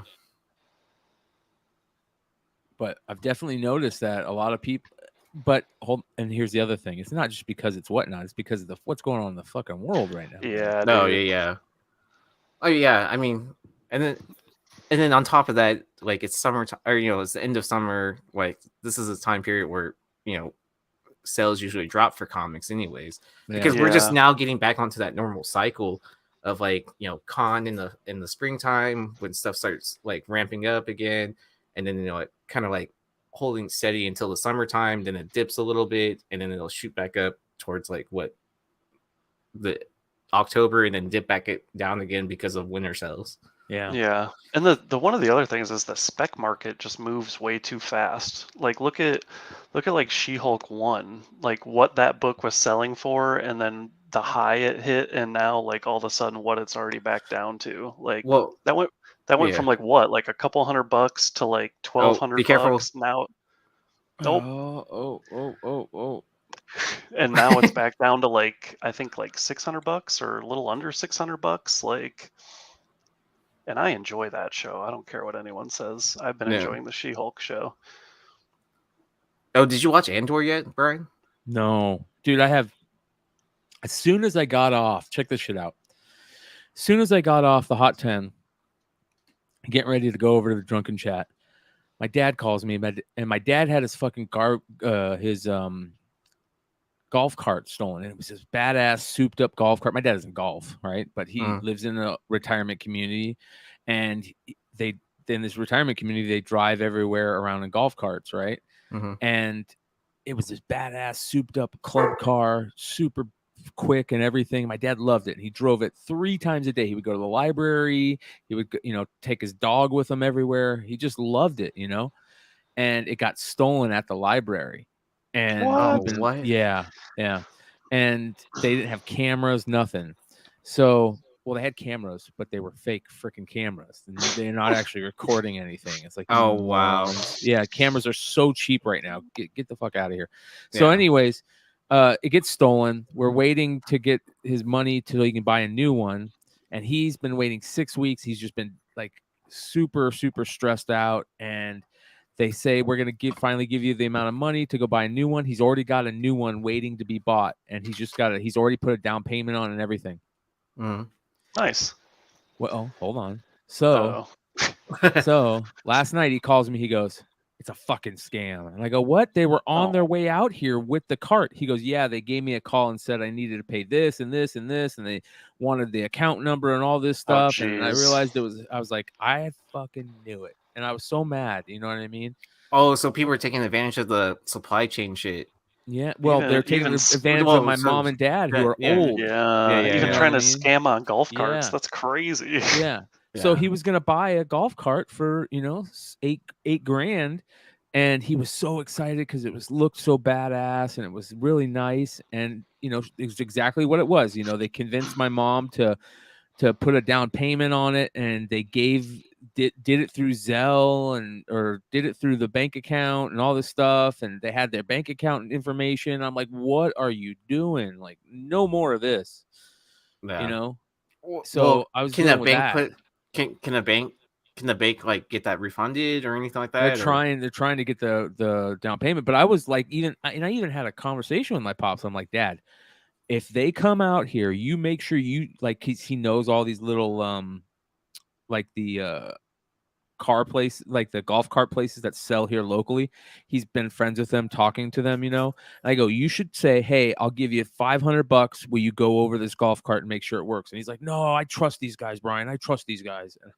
And you know how like your dad doesn't, you don't want to see your dad get taken advantage of, but you're also like, oh, it's your money. You do what you want, And he called me back. He's like, it was a scam. And I didn't say I told you so, but I wanted to. I wanted to be like, I fucking knew it, man. So I've been dealing with that. Yeah, I've been dealing with that. And then it just the stress levels on like real life shit. And that's why I understand it. You know what I mean? Like it's so stressful right now everywhere else. Yeah. Well, at some point we're gonna hit a recession. Like I don't think it's one of those things where it's like, if it happens or not. Like, I'm pretty sure it's going to happen. Like, I read the other day that, how they raised the interest the Fed rate again and stuff, and they pretty much just said that they're going to do whatever it takes, no matter the consequences, to get the inflation back under control. Like, so I'm like, oh, cool. Whatever whatever the consequences are. It's, man, yeah, it's crazy, dude. And then on top of it, like this comment right here means a lot. JC McGraw says it's so heartwarming to see Archie and Dan Parent being talked about because it isn't based on any spec at all. And not only that, one of the reasons that it's so beloved right now is because of that homage they did to Dave Stevens, who is definitely not a spec guy, and we're starting to give Dave Stevens the love, so it makes it cool, much better. Everything about everything else is so much drama. Like I had a comment on the channel. Somebody was like, "Man, it's all you do is talk about drama now." Not all I want to talk about, man. Yeah, but it's nothing but drama lately. Yeah. So it gets to a point too where it's like, hey, if we don't talk about it, then we get tons of messages asking like, hey, why didn't you talk about blah blah blah?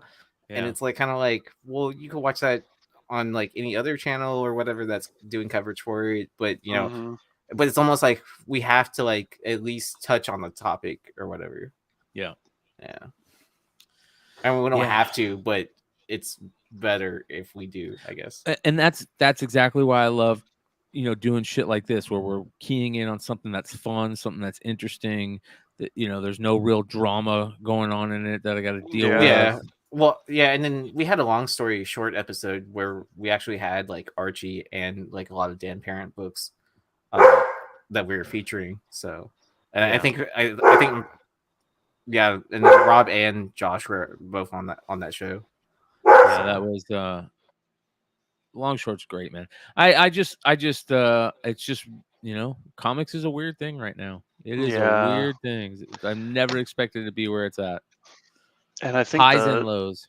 Like the drama stuff is just gonna keep going. Like it's never gonna. Now that everything has become more like, it's one of the, I guess, good and bad parts about technology and stuff. Like you just get like all this stuff now because like, I'm sure once, because I think Crane's going to Motor City Comic-Con or whatever. Ooh. So like, then that's going to be a whole thing. And, because he still hasn't said a word about like anything, like even the acetate stuff. Yeah. That guy is going to get murdered. I don't know if it's that. I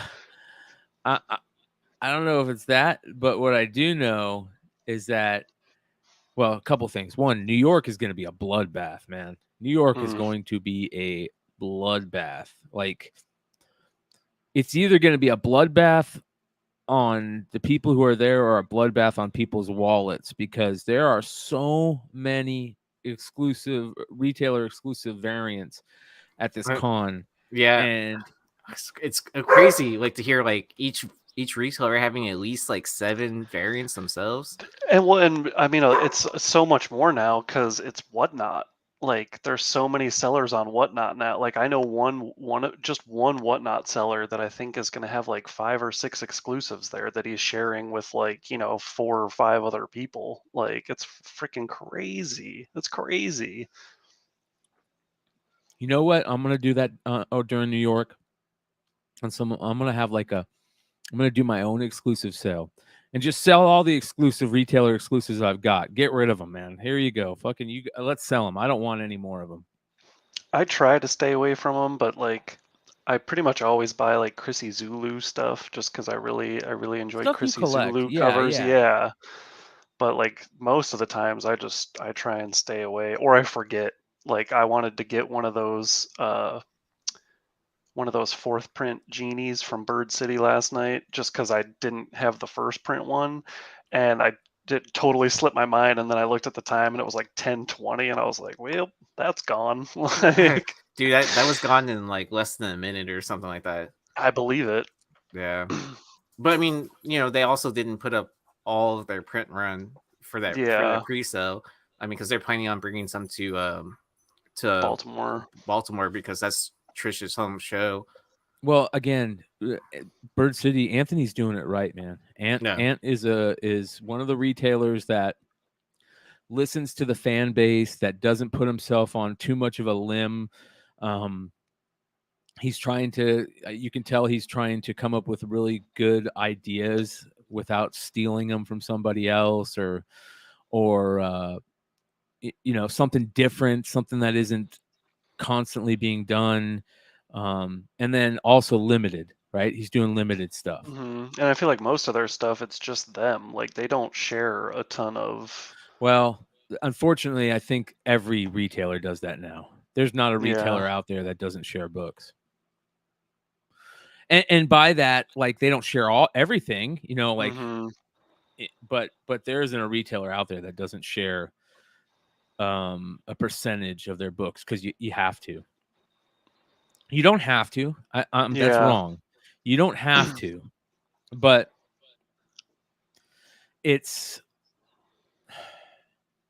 Because I just remember on Modern Comic Mayhem last week when we had Jesse on. Yes. And he was like, if you can't afford to do it and do it by yourself, don't do it. He said, don't share exclusives. Just if you can't do it by yourself, you shouldn't be doing them. Nope. And I get it. I get both sides, right? He's right when he says an exclusive is an exclusive to you. Mm-hmm. And look at what's going on with that Comic Mint book. I want to say Comic Mint actually responded. Somebody asked Comic Mint. Oh, which one? The Magic one? Yeah. And they replied,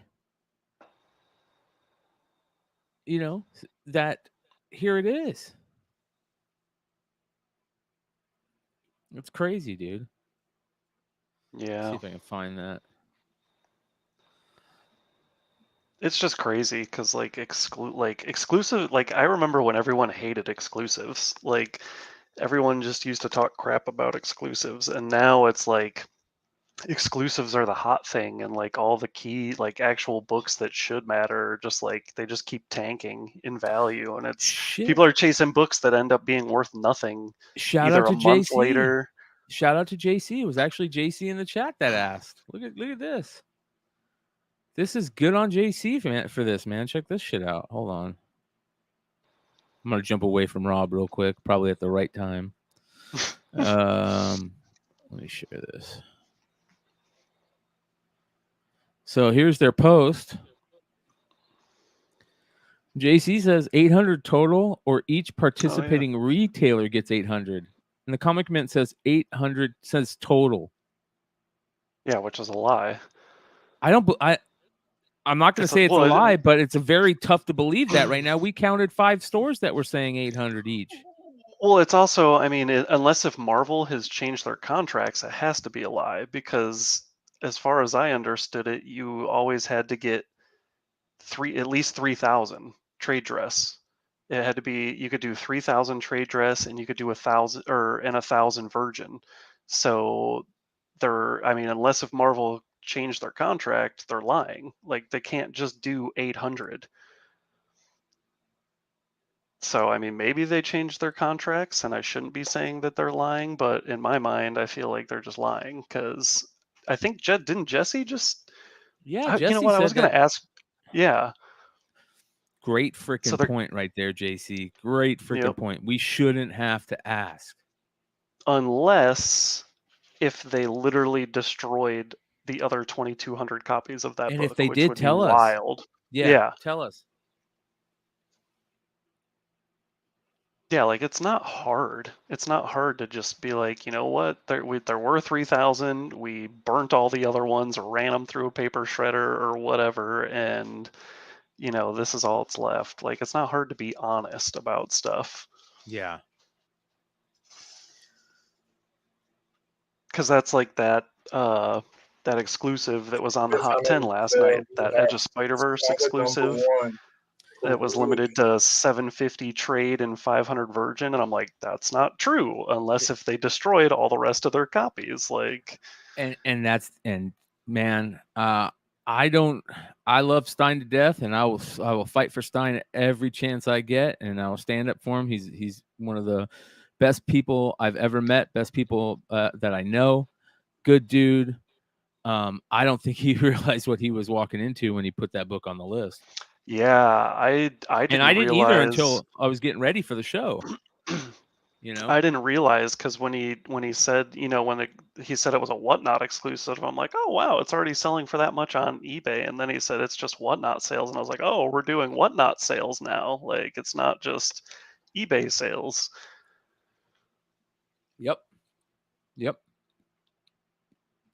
It was and it's gonna be interesting to see how he plays that in the future, because now he's got to open it up to that. Now that's why I was talking. We need the data now. Mm-hmm. If we're gonna, that's a crazy cover, man. Yeah. Look at that cover. Yeah. But anyways, if there is a way to get that data, I think it'd be great. But the problem is, like I said, people don't name. Not everybody names their books. They just name it, what they want to name it. And I don't, as far as I know, because I know Cover Price was trying to partner with Whatnot so that they could get data to actually report it on Cover Price, and that never went through for some reason or another. So Cover Price would be the perfect place to take that on too. Milkmaid cover. Did that sell? What did it sell for? 55? No, it didn't sell. No, it didn't sell. And people were going gaga over those Saga foreign books. I had someone message me on Instagram today that asked me if I wanted to sell mine, and I was like, no. I'm like, I just want to keep it. Like, did you tell him it's not worth what you think it's worth? Well, I was like, I wouldn't even know how to price it, man. And he's like, he collects, like, I guess all kinds of Saga stuff, like, US and international. And I'm like, first of all, I don't even know how to price it. And second of all, it was a gift. So I'm like, I just want to keep it. That's such a cool cover, man. And those EH books, man.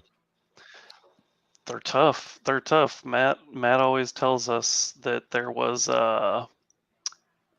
it's one of those things where like the French Canadians found out that all these French Canadian books were leaving Canada, and then they started their own little group to try and get people to stop letting the books leave Canada, and they even like blacklisted some people that I know that live in Canada because like they won't sell to him anymore because they know he used to sell them out of the country and stuff like that. So it's one of those interesting things about foreigns, and I hear about that more and more. We just had a talk about I think there was a seller or a guy in Mexico, and he was talking about like how books sell for one price over there, but then when they leave the country they sell for another price, and he just didn't understand like why that happens. And I'm like that's how everything is. Like they grow food out of country, it comes to whatever countries it's more expensive. Like it's just one of those things, but they don't understand. Some of them don't understand that kind of stuff. And it also gets rid of their back issue market. Like that's one of the big things is like, there are people in other countries that do collect their stuff. And, the more books that keep leaving their country, the less of a back issue bin market they have to try and fill in their runs on stuff. So what is this right here? So this is that was a Jaime Cortez Brazilian Golden Age book that he was just flashing right there. This is a Wonder Woman double cover from Mexico. Darth Vader. What is this right here, though? This that he's got here for $5.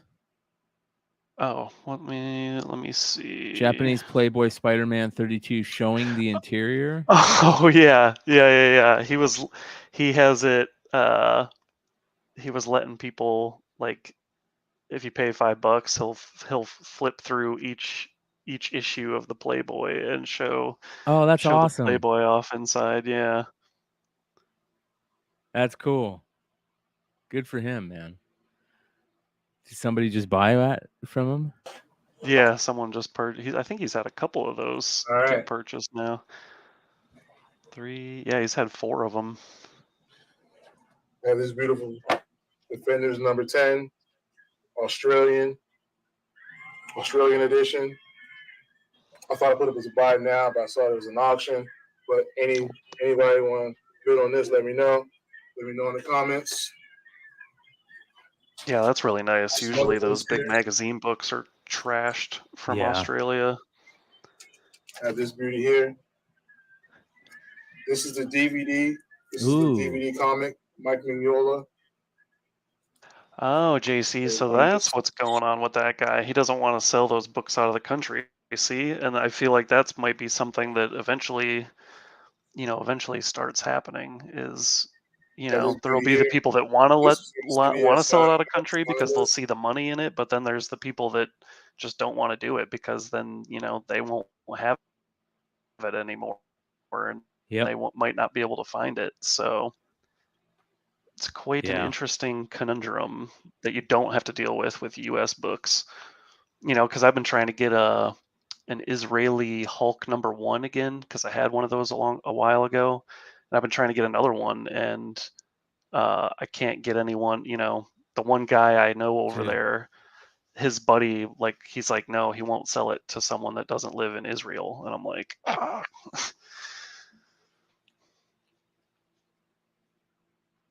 Wow.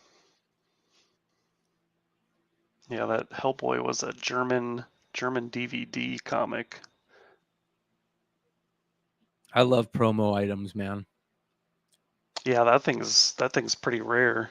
Mr. Nuna on IG, he lives in Germany, and he talks about that book all the time.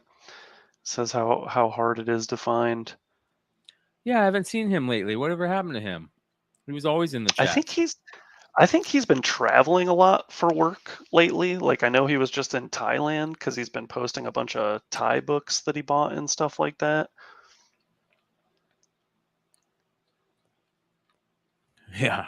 Philip Chung says those DVDs might be sitting in a German Best Buy warehouse. Dude, they might be. I want to find out who are the other stores selling that Comic Mint book. What is it? Midnight Suns in Huckley. Oh, there was a ton of them. There was the Comic Mint. There was East Side Comics, 789. I'm assuming probably Sad Lemon. 789. Yep. Comic Mint, East Side. Yeah, I'm gonna go. Let me go ask. I'm gonna go to Instagram on East Side Comics. Yeah, because I think I had to end up buying my copy from 789 because it was saying it was sold out everywhere else. I had to buy a copy just because I thought that was a gorgeous Magic cover, but pre-sale Midnight Suns. So I'm at East Side. It says pre-sale. The exclusive is extremely limited to only 800 copies across all partner sites. Yeah. Comes with a numbered COA.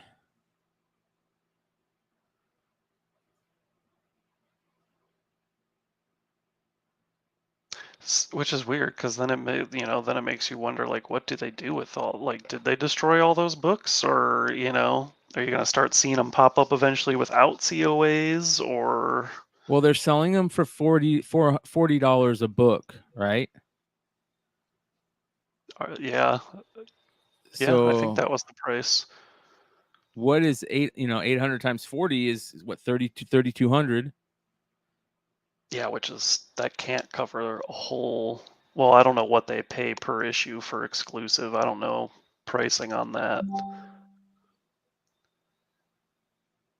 Because you would take that number times that by 3,000. Well, no, because they would destroy the other ones. You know what I mean? If they're saying that they're only selling 800, what is their nut? Is what I'm getting at. You know what I mean? I mean, it's got to be more than. I just feel like $3,200 wouldn't cover 3,000 copies if they destroyed the rest of them and just had the 800. But I could be wrong. I have no idea.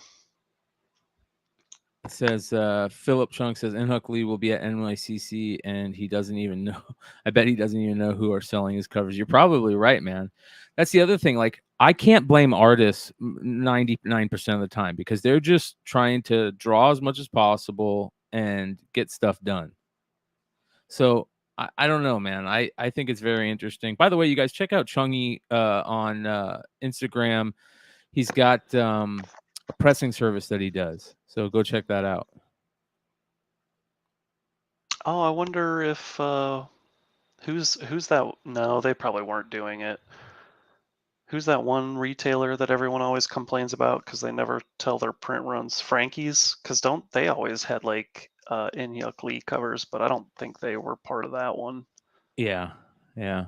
Make sure you guys go give him a follow. Hit him up if you guys want some pressing done. Yeah, definitely. I think Chung has he's got like 80 or 90 books for me right now. he's got a ton. So JC says, here's how the exclusive should be done. This is part of a description of an Italian store exclusive.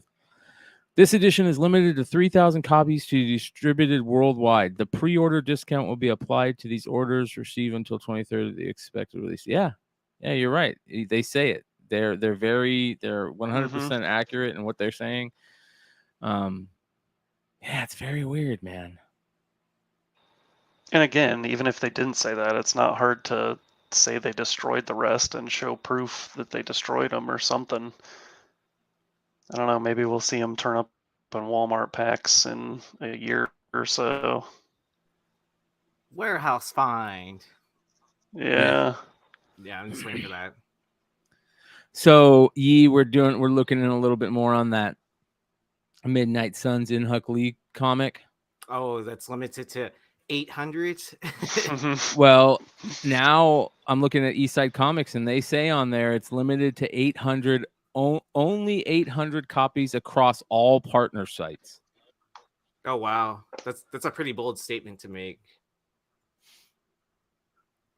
Yeah, because again, that's either they're lying or they destroyed all the rest of the copies.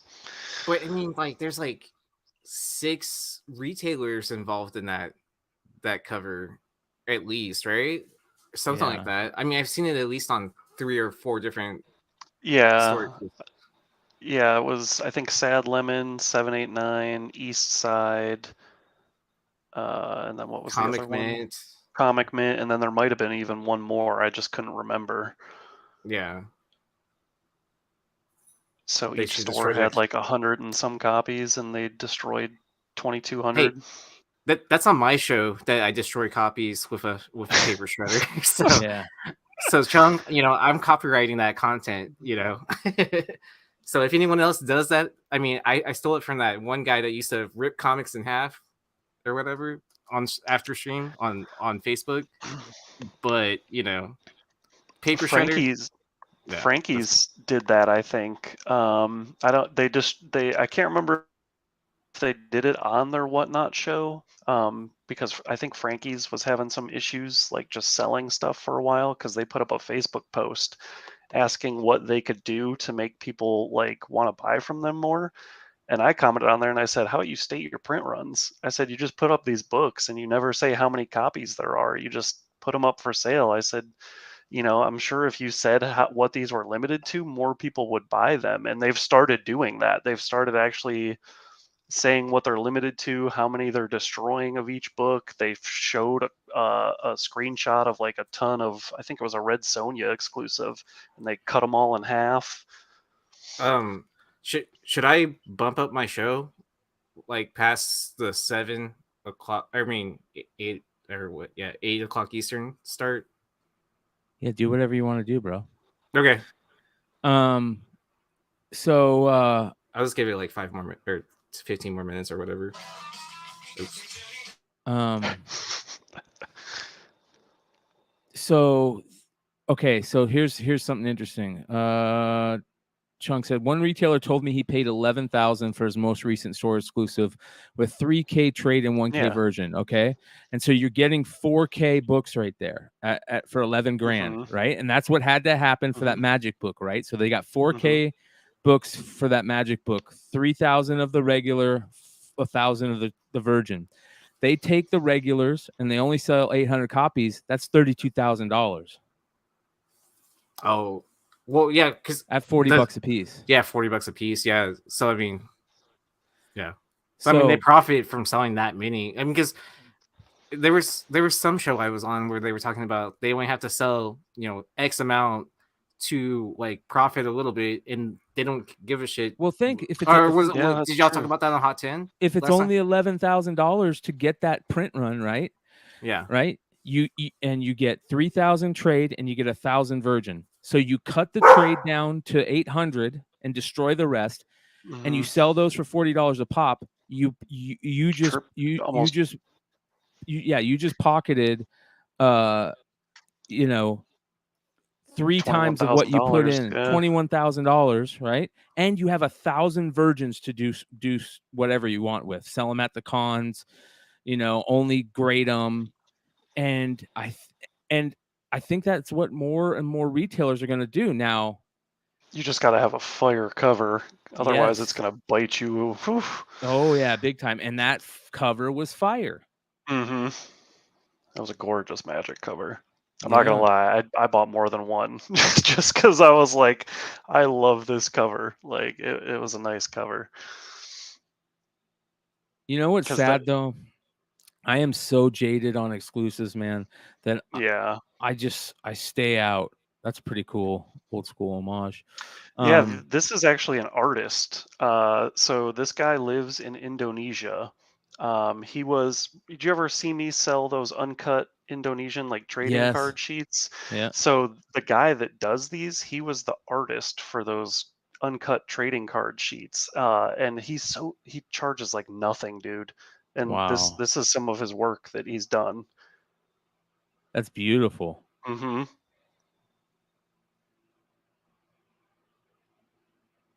Yeah, you just tell him what cover you want him to do, and dude, you can do it in black and white, or you can get color added to it, and he just goes to town. Yeah. Yeah, JC's asking how does the math work on something like the Planet Comics homage that Dan Parent did, and Chung answered exactly. It's not all publishers require you to do 4,000 copies. Yeah, it's only the big two, DC and Marvel. So like that's why that's why I think a lot of retailers are doing what's called indie books, right? Because the print runs are a lot lower, and it's not a requirement, right? It's less cost. Yeah, I mean, like I know Image has like what, a minimum of 1,000.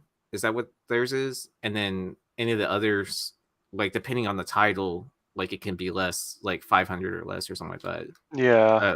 So like, there's some that only require like 200, 250, and then you get into even like some of the specialty books, like the Do You Poo stuff, like where you can do like 10 metal copies or whatever. Yeah. Or like 50 copies of the trade, or, it's just, you just have to work with the publisher on that, find issues of details of that.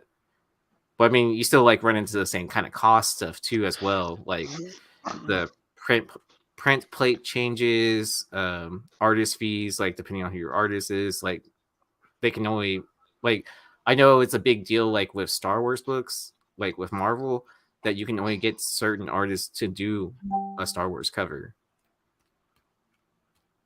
And that's one of the things, like when people say that it, like why everyone just doesn't start printing numbers, like limited numbers on the books. Like if you can do that with Do You Poo, and you can do that with Lady Death, and like all these like smaller printed books, like you can't tell me that you can't do that with Marvel and DC and if you're gonna do it, everything else, like you can't. Yeah, if you're gonna do it for Spawn and stuff like that too, as well. Oh, it looks like Rob just ended. If you're gonna do that stuff with Spawn, where you put like a line / out of 250, whatever the count is, like they should be able to do that. I'm gonna wait until Rob gets back in, and then I'll jump off.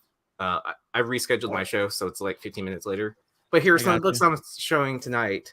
Like, look at this beautiful Adam Hughes, like with the Obi, and it's like it's pretty thick too, and so pretty stoked on that. This Howard the Duck, which I found out was not the first Gwenpool, but the volume like either before or after. Radioactive Spider-Gwen. Yeah, I love those Spider-Gwen covers. I'm curious to see how this goes. You know, Birds of Prey, Harley Quinn. So you know, I like it because it has the movie picture on the OB. Yeah. Second print Killing Joke with the OB white, solid white. You can't see it. It's not transparent and stuff like that. So that's pretty cool. Honestly, I might keep this, but Thanos versus Deadpool. So different cover art compared to the miniseries. Spider-Man 2 with the OB. Nice. First appearance of the clone. Yeah, Evil Miles. Yep. Scotty Young. So I love that cover. I know, right? And like it even has like a pretty cool like back cover to it too. I'm pretty sure this is an incentive cover, but I think it's like the annual, like for what Nakayama, right? Or something like that. Yeah. Chung, the CGC will grade those as long as they're a half inch thick or less. They'll grade them. Yeah, so like some of the thinner ones will.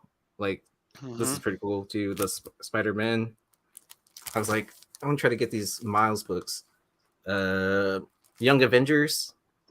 I love that book. There's not very many foreign Young Avengers out there, and that's by far my favorite one. And then I'm going to end out the night with a Rogue One. So, yeah. So these are the Japanese books I'm bringing to the table. I like that Rogue One. Yeah. And then I have 21, 22 UEFA Japanese tops. I think this is a mega box. It's written in Japanese, so I'm not sure. I mean, like obviously there's English on it, but yeah, I don't think it's like a hobby box or anything like that because obviously it's thinner. So I think it's like either a blaster or mega from Japan. And then so that'll be in the bite now. But I mean, if it doesn't sell, World Cup's around the corner. So and then I'm bringing a hobby box to the table of this. So those are loaded in. Nice. So I'll probably be selling packs of that for like, I don't know, $5 a piece or something like that. So we'll see how those go. That's why I have like one of those like retractable rulers. So like whenever I get like a thick foreign book, I always just take out my my ruler and measure it, so I can be like, okay, this, they'll grade this or they won't grade this. So yeah. All right, I will dip out and then I will jump back in the podcast for a little bit, but then I'll probably have to leave because I have my band's playing a show, dude. I know, right? We're not playing until 11:30 or midnight or some shit like that. So Sheesh. Yeah, so I'm just like kind of like, okay, I guess no more podcasts, and then let me add Rob to the stream. How long is your show? Our set's only like I think we have 7 songs we play now. So, oh wow, so not that long. Yeah, it's like literally like I think it's like 30 minutes. Okay, no. Dang. I lied. We say we play 6 songs, but we always save our last song for the encore. Oh, okay. That's a little musician's trick if you didn't know, like, where it's like, okay, that was our last song. Thank you, blah, blah, blah. Yeah. One more song. Oh, I don't know if we have anything ready. Okay, we'll play this one. Nice. Yeah, that's how that sausage is made. Yeah. All right, I'll see y'all and whatnot and all that. So. All right, brother. All right, cool. All right, now that Rob's here, I'll be right back. All right.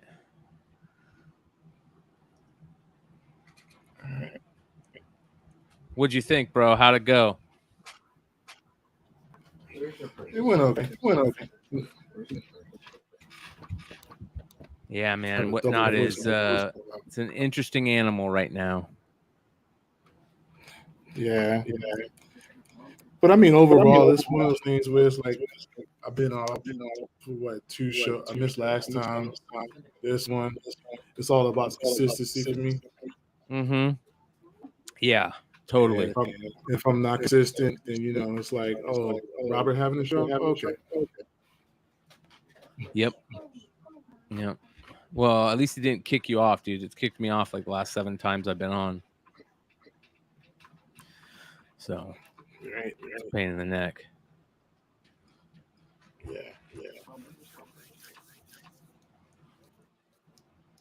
I'm interested to see. Yeah, I was gonna ask what happened with that with the 8.0. You know how it gives you that same run next, and it keeps that same dollar amount, and it rolled over to that one. And I was like, don't bid on that. $20 was way too cheap. Yeah. Yep. All right, here we go. I'm gonna unmute E once he comes on. Okay. He's got cards available too. Look at that. Yeah. He's been killing with those.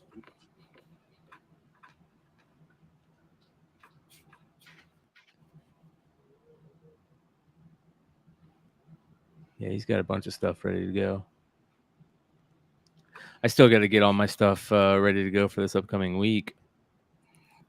Yeah. I didn't even put it out there for people to bookmark. I was like, man, I thought I hit the button to schedule it, and I was like, dang, it's just sitting in the queue. Yeah.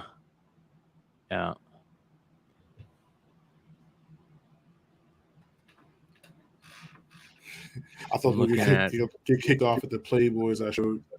Oh no, dude, it's all good. I'm just gonna I'll edit it out once we're done being live.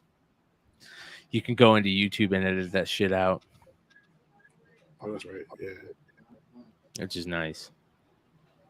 Always.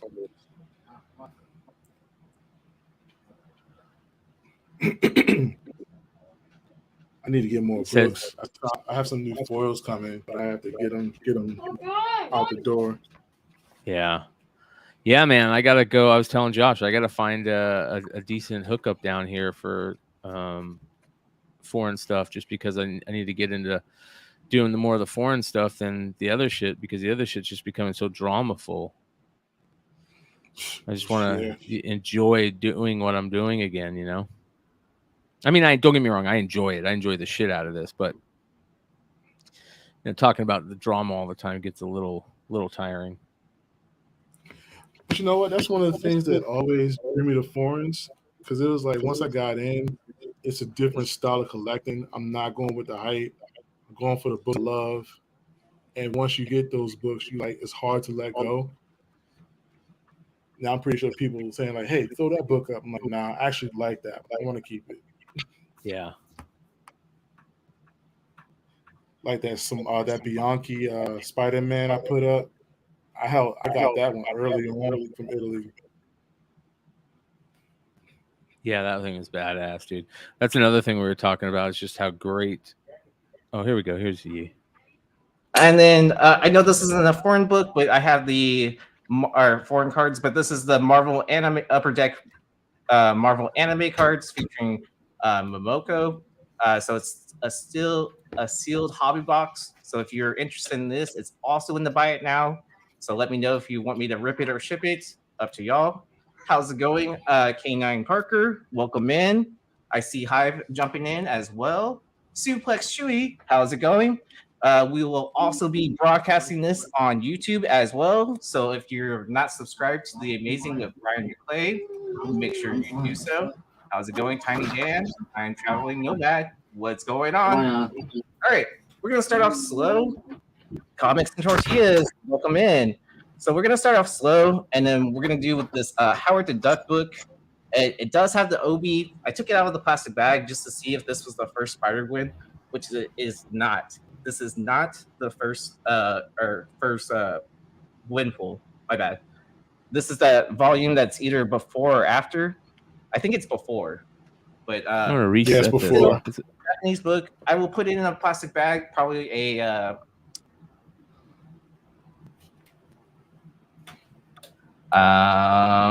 But yeah.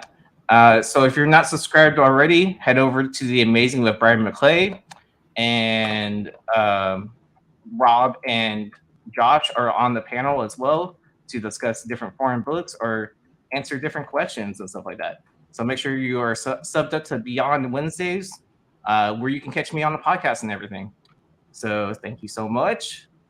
Are we gonna run the first book, or should I give away something? Let's see. Do I have anything cool to give away?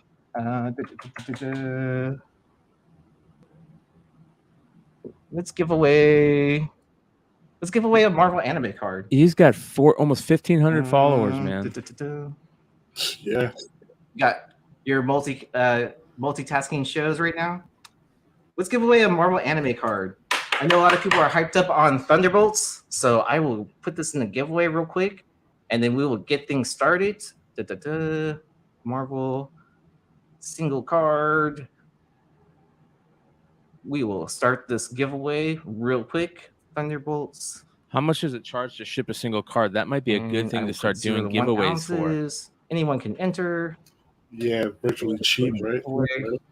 And we will start this out right. So we will start this giveaway. Pin item for giveaway. I will just take, I don't know. Let's see if we get 10 entries. 10 to 15, somewhere in there. And then we'll start this book off at $1. There's 8 entries, but only Japanese, 5 people watching. Howard the Duck. This can't be right. One more entry, and then let's get it. People jump in and jump out. And then you don't have to worry about anything, right? I have it set up so like shipping is like $4, $4.50 or something like that, and then each additional item is 50 cents. I will adjust the weight so you don't get in trouble with the post office. And it looks like we have the lucky number 13 entries in as well. So let's get this going. And I'm going to run this giveaway in 3, 2, 1, and good luck, everyone. Sorry about the dogs. They are hyped up. They're excited for you. See if you win. Who's going to take this one home? Chunky Comics taking this down. Congrats. There we Good job, go. Chung. Nice. Thank you for hanging out. If you're not already getting books that giveaway and you're on the East Coast, hit him up. Chunky Comics. I believe his name is exactly the same as it is on Instagram. Let me know in the chat if that is correct.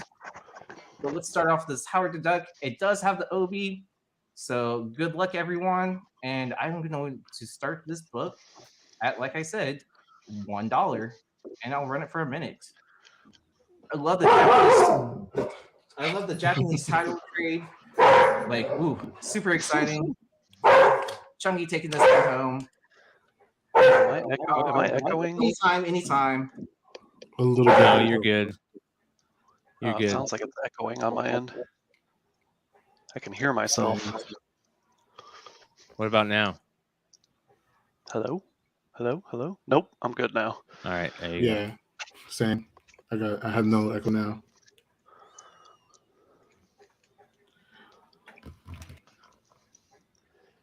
Yeah, it's weird how all the sound stuff is working. I went and downloaded. They have a little fix they're saying, so I got to go download.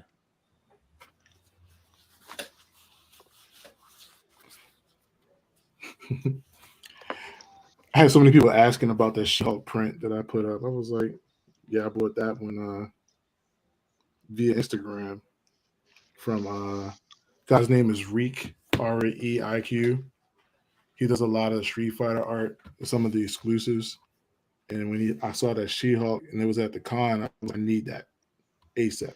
Yeah, that's a gorgeous print. I really liked that.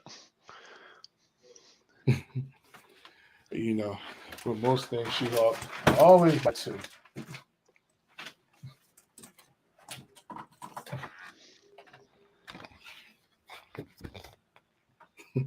This is the second one right here. Oh, he did 2 different ones. Okay. No, it's the same. But this is the print. And then I have the stickers too. The stickers are probably that big. I think I posted those on IG.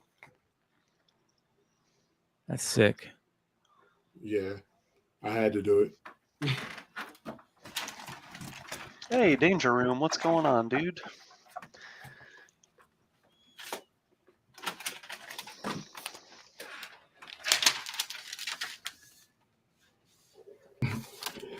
I got this one from Baltimore 2017, the Blade. I'm gonna stop sharing screen here for a second. Yeah, Marcus Williams. Oh, that's cool. Has a Scotty Young feel when he's younger. Yeah.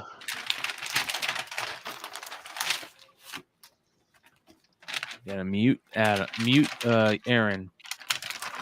His dog's going crazy. Yeah.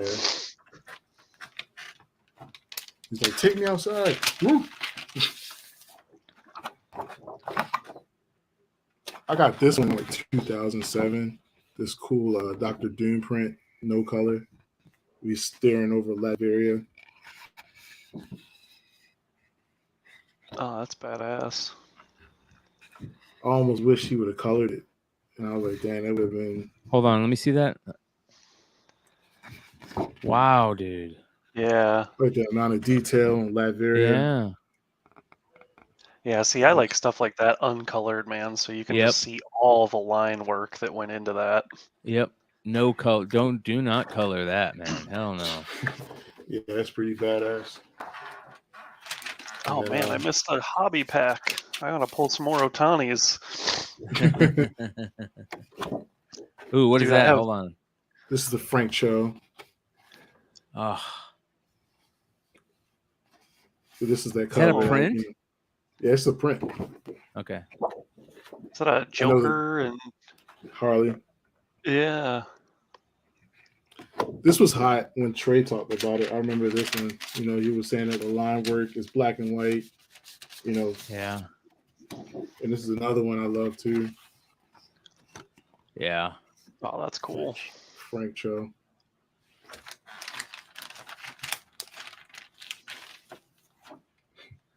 How many people actually watch Cloak and Dagger? Yeah, not many. I liked it. Good.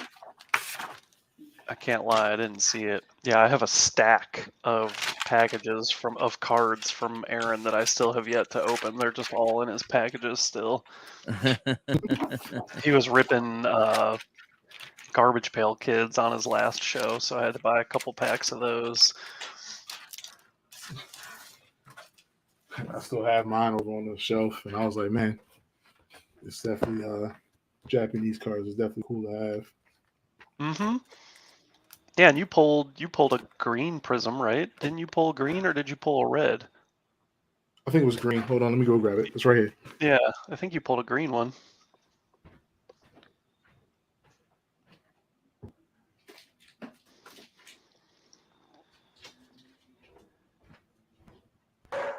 It looks like a glove. Fucking.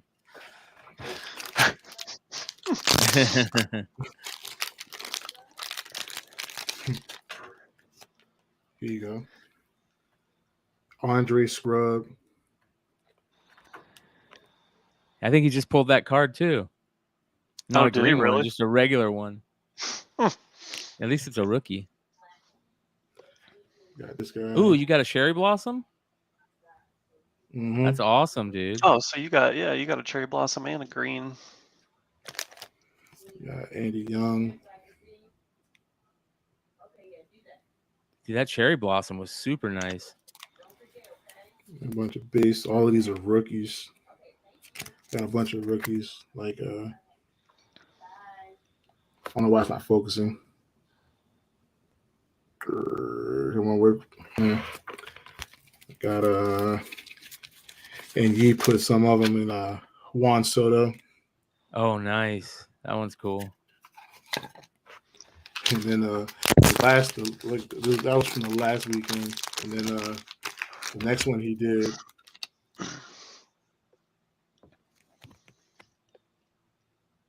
Brian Hayes, nice. Nice.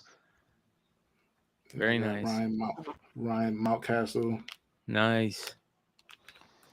Rob, JC wants to know if you've ever seen that Frank Cho BBG sketch. You know, I want to pull him up about that because I messaged him on IG of the big booty, and next thing you know, he did that and put it on the thing, and I was like, really? I sent you the image and you use it as a reference to do that one? And I was like, you know, you got it from me. You could at least show him that you read it. At least. I'm gonna pull him up about that. I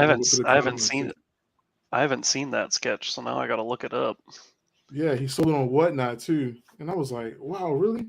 I sent you the image and you did that? Okay. I see how it is now.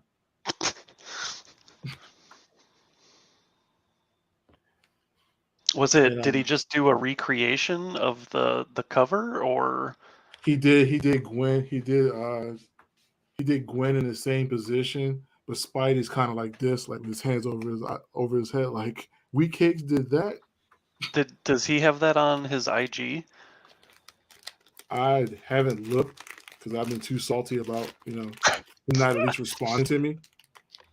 But wait, say that again. I sent them a message on IG with the images of the original, saying, I would like to see you do a homage of this, and if you do put it up for sale, let me know. And I did ask the question, and the next thing you know, on a Whatnot sale, he did a sketch and sold it on his IG, and I was like, wow, really? Wow. You didn't even want to acknowledge the fact that I reached out and asked? Yeah, that's kind of crappy. Yeah. Yeah. And I was like, here it is. I was like, I even said, like, hey, if you put it up for sale, if you did put it up for sale, like, hey, let me know. I'll be willing to add it to my set. I even showed them pictures of the set with all the commissions I had done. Nothing. Wow. Yeah, that's fucked. And I get it. A lot of people are like, oh, it's probably because he doesn't check his Instagram messages because he's got so many followers. Bullshit. Mm-hmm. Yeah, it depends on what you're looking for, right? And like you see it, like, oh, that seems cool. Let me see what we could do a quick commission of that, see what happens. Yep. I'm on his IG now, see if I could find it. Yeah, I'd like to see that. I never saw that.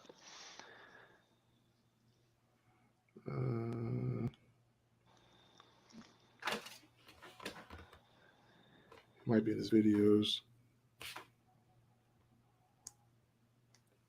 Because I know he did the remake of the Outrage. But then I was like, okay, maybe he did.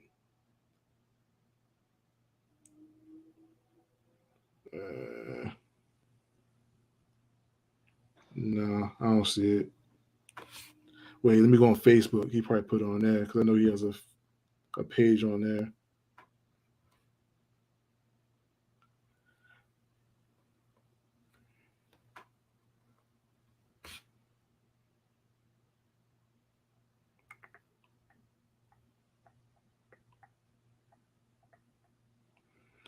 I'm looking.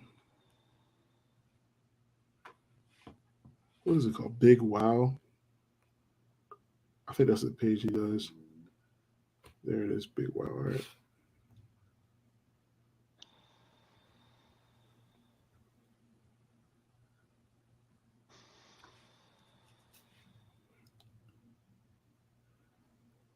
No, I'm not seeing it.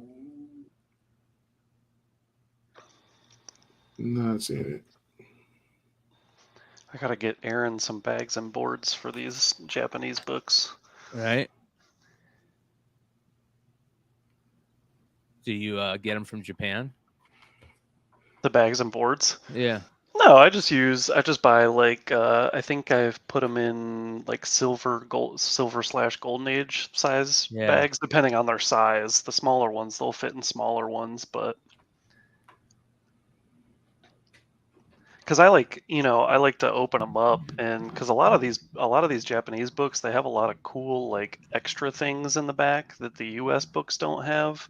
Like they'll have like cover, like the one Scotty Young book I had like 30 pages of just 30 different like Scotty Young covers in the back of it, and there's super cool stuff like that they add, and there are like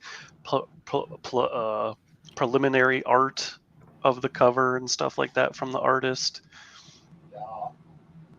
And like if you don't open it, you don't know, it's hard to know what all's inside of it.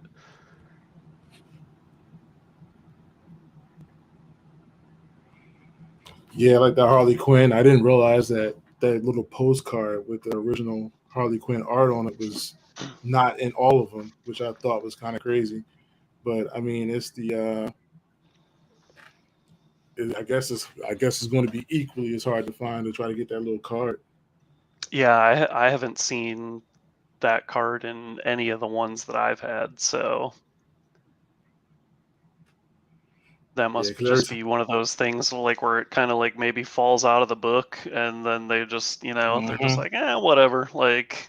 And that's one of those. Every time you show one or you show, I'm like, is a card in it? Yeah, I have yet. I think I've sold 3 of those maybe, and none of my 3 had it because I always flip through it just to see like what's in it, and I always pull out. I don't know what that is, like that little square that's like just like the weird barcode thing. Like I always. Oh, that's the security seal. Like when you walk out, it goes off unless you deactivate it by the scanner. Oh, so they just put it in the book. That makes sense. Yeah, stick it in between the pages and say like anybody try to walk off with it. Perpetual Comics, what is going on? I hope everyone in this chat is enjoying their weekend. Amen. He's did he pull anything good yet? Out of these packs, I don't think he's pulled he's pulled any Otanis or the greens or cherry blossoms. Top, bottom. I like these boxes right, though, because you get I think you get at least a cherry blossom and like 1 or 2 of the green. And an auto, right? And I think no, I don't think there's an auto guaranteed.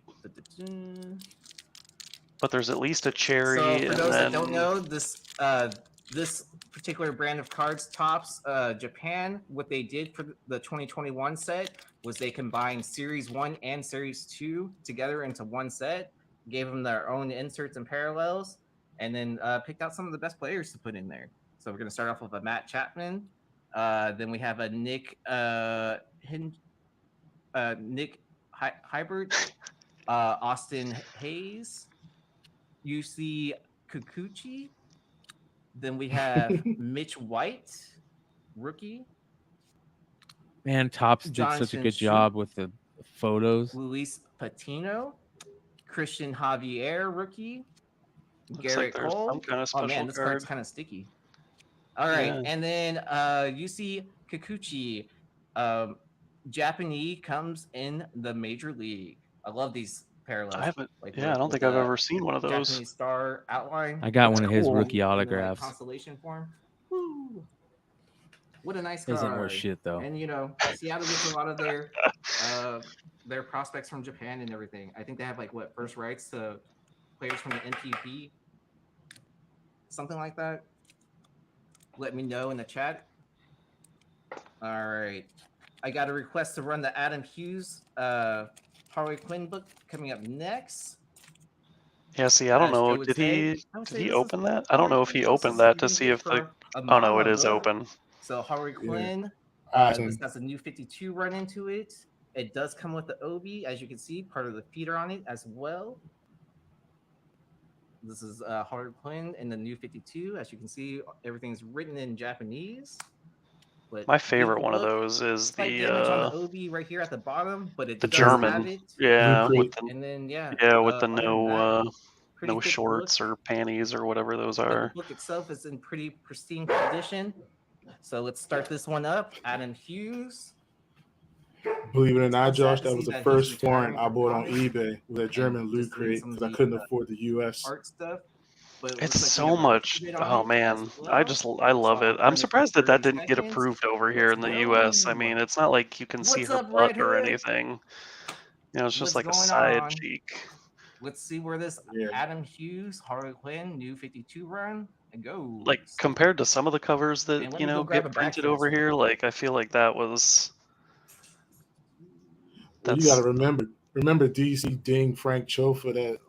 Was it Wonder Woman #1, where it showed just the line of the panties, and he got banned, and he kicked him off of that. I do have a Brazilian Something is Killing the Children in the background. So if you are interested in that, let me know. This Adam Hughes one too, right? Hood? How are you? Yeah. But this one's all cheek. When you turn to look, it's all cheek. And it looks like Traveling Nomad takes this one home. So I will put this in a CGP bag for you.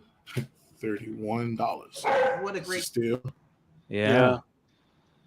That's another thing. I don't think starting books super cheap is the way to go on Whatnot anymore. You know what I mean? Because I mean, unless you're only in on these books for a little bit, you know. Yeah. Yeah, me and Josh were getting these for cheap anyway, so I mean, it's not like it's. I started off what I get in with shipping. I started off at that price, and whatever it goes for, it goes for. Yeah, I'm just crazy, so I just start everything at $1. I can't do that. You get your winners and you get your ones where you're like, holy cow, like you just got that for like I couldn't tell you how many books, foreign books I've sold on Whatnot where I'm like, wow, I paid more for this than you guys got it for. So sometimes they get the crazy deals. Really, nobody wants a Topps Japanese pack? All right, I guess we're gonna. Oh, just kidding. I tried. I would love to see him pull a Otani Cherry Blossom. Yeah, that's why I keep watching. I'm like, I want to see he actually pulls one, and I'll be like, man, I should have just bid on it, and I get mad that I didn't. Yeah, because I think this is the third. No, maybe this is only the second. No, third Topps Japan box. I think he's opened. He hasn't gotten one yet. I thought this was the second because I know he did half the pack in our first show when he jumped on. Then he finished the second half, and this is the second box.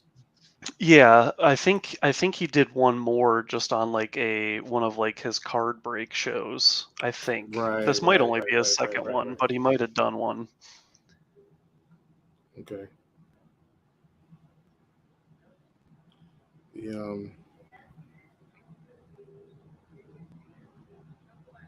All right.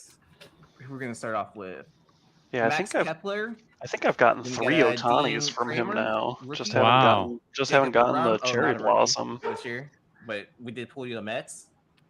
Eloy Jimenez, Christian Yelch, Ian Anderson. I like this picture. George Springer, Andy Young, rookie. Nice. Juan Soto, nice. Not too shabby.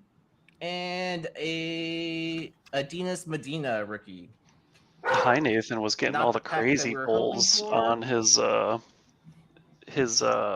Garbage Pail Kids pack show, dude. He kept pulling all these like numbered cards. I'm like, what the heck?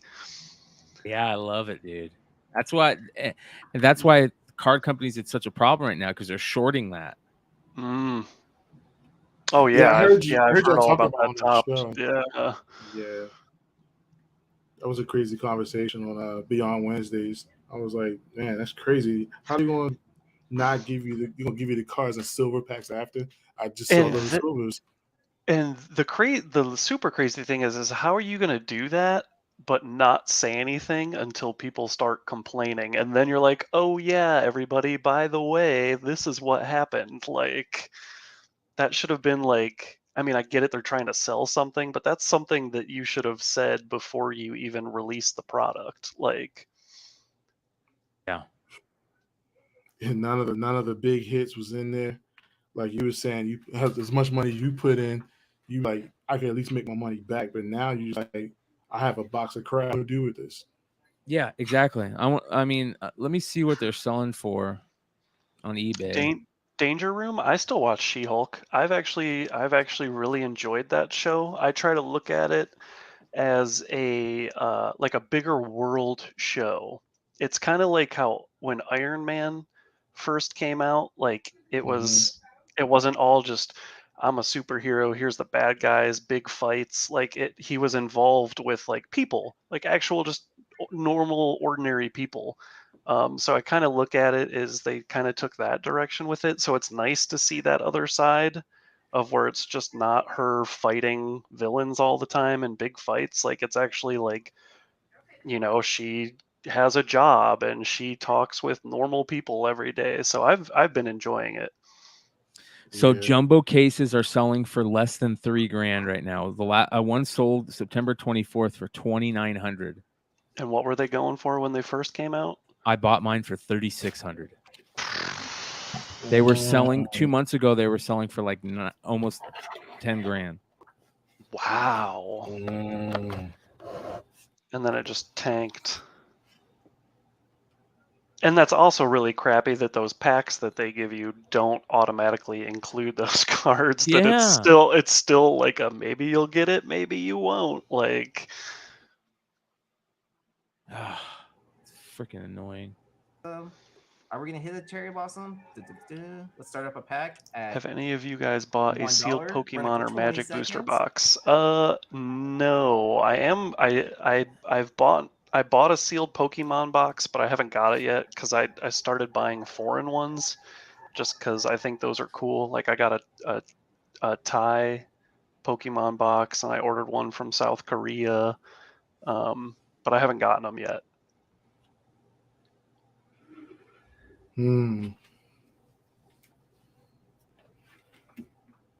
Pisses me off, man. Just bringing that up makes me angry. Yeah, I don't blame you. I mean, it's a lot of money, man. Yeah, that messed up a lot of people. Think of all the breakers that just bought cases and cases and cases. Yeah. Yeah, I remember you saying that on the show, and you was like, "Can you imagine people that bought like 7 to 8 cases of that just to break it on show?" And they just like, "Wait, you mean there are no hits in here? Really?" Because then how do you even do a break when you get? Because how many Brian, since you bought a case, how many of those packs do you get? Those extra packs? They're saying they're going. So there's 8 boxes in there. They're saying they're going to send me 8 packages. So you get 1 pack per box. But it should be 2 per pack per box because they're jumbos, right? Okay, right. so you got the bigger ones, and they're gonna screw me over. They're gonna give everybody, and that shouldn't be the case. Yeah, that's not right either. Yeah, so then it's like, people. I don't. Yeah, I don't even another. Ooh. I like that card. As a matter of fact, I'm going to make time traveling. You're right. The smoke break is coming. I'm going to make a video. I'm going to edit it up tonight, put it out on IG saying tops. And to all the people out there that are angry, like if you bought jumbo boxes, you should get more than the people that get the hobby boxes, because that's why you buy jumbo boxes, So how many packs come in a regular box, and then how many come in a jumbo box? So in a jumbo box, you get, hold on here.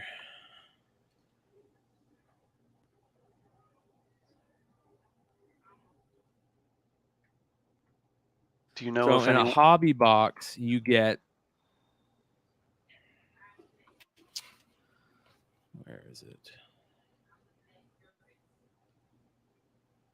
Doesn't even say on there. That's pretty sad. All right, here we go. Let's here. 4 cards per pack in a hobby box and 24 packs per box. Okay. And you get 2 chrome autographs per box in there, right? So, no, that's 2021. Hold on here.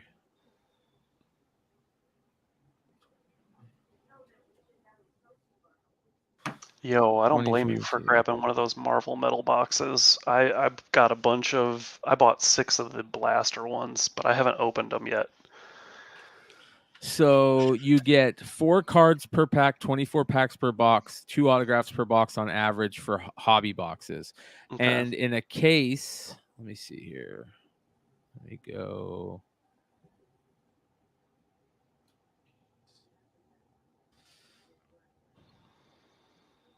So you get 12 boxes per case in for hobby, right? And check this out. So those were originally selling on the site for $4,000. They're now down to $2,900 on the site that I bought it from. Wow. Yeah. So now let's go for a jumbo. So hobbies had 4 cards per pack, 24 packs per box, right? A jumbo, and you get 12 boxes per case. For a jumbo case, it is 4 cards. No, wait, hold on. That's hobby. I want jumbo.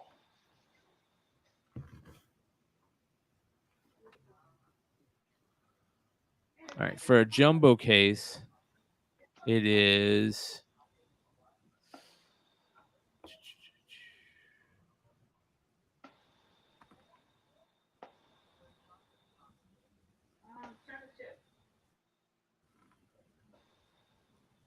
doesn't even say. That's ridiculous.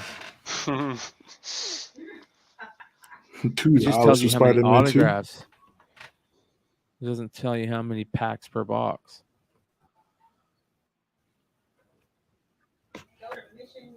Production breakdown, 200 cards. Yeah, I don't want that.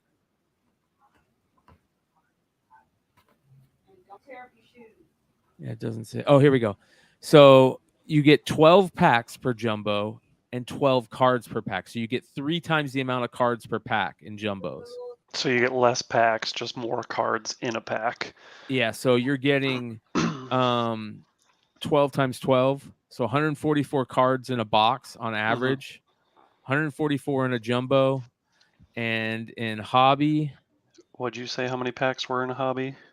24. So 4 times 24. 96. So there you go.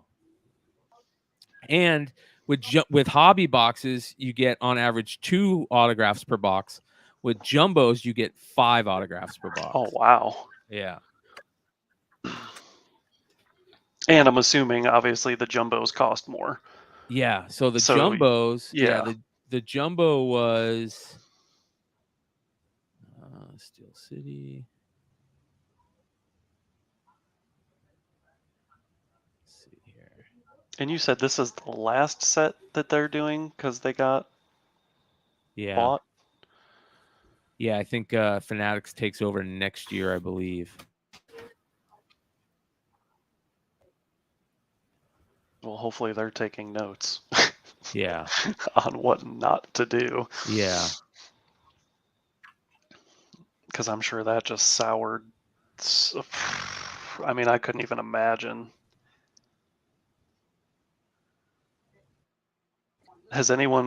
Did they say when they're going to ship out those packs to everybody? The 30th, I think, is when they're saying it. It'll be interesting to see what those go for once people have them. Oh, dude, I'm so mad. You might have to do a potion pack as is like, really go ahead and try to capitalize as much as you. Yeah, how many? Oh, yeah, it's crazy because like if people don't even want to open the boxes and they just want those packs, like you're still like, unless if those packs go for a ton of money, like you're still never going to even get close to making your money back. All right, so jumbo cases right now on their site are selling for $3,900. I paid $3,600 for them, but they're for mine. No, I paid $3,900. Did I pay $3,900? Let me check. Did Fanatics buy tops? Yes. Right? Yes. Fanatics did buy tops. So I bought. Yeah, I paid $3,700 for that thing, dude. I mean, there's no point in even selling it for $39. I mean, no, you're not gonna make any money. Yep, it's going in a closet. It's gonna stay unopened. Yeah. Hopefully, sometime down the line, it. Yep. Yeah. And I did that back in February, dude. Okay, worth opening. Do you know what you're gonna do with those packs yet? Or are you just gonna leave those sealed too? I'm gonna leave those sealed too. Yeah, yep. Leave them all sealed. Yep. Yep. Yeah. I'm glad I haven't hopped down that rabbit hole of buying cards because I've already been salty. I wanted those Marvel Metal cards. Went to Walmart, nothing. Yeah, I would stay away buying anything, man. I would stay away buying. I would not buy any wax at all if it's new or expensive. What up, Blue Green? What's going on, Tony? And that says a lot coming from you, Brian. Yeah. Because that's what you love doing. Yes, man. I'm done with it. Yeah, I tried to find those metal upper deck metal Spider-Man cards, but I had to end up buying them on eBay. I got a decent deal on them, but I think Rob's freezing Frozen. up. Yeah, reset your stuff, Rob. Try and come back and reset. I'm not close to my route. That's probably why. Blue Green Mayhem is I'll jump later. back We're just streaming the foreign comic weekend right now and whatnot. Yeah. Just hanging out.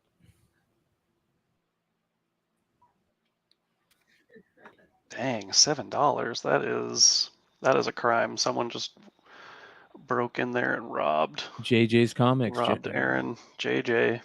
Yeah, JJ's a good dude. I like JJ. Dude, JJ is a great guy.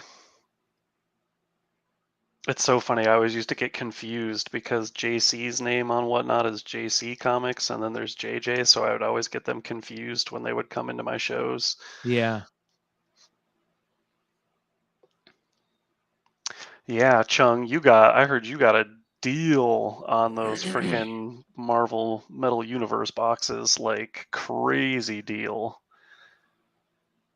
Yeah. I was jelly when Aaron said that he got one from you. I was like, no, I want one.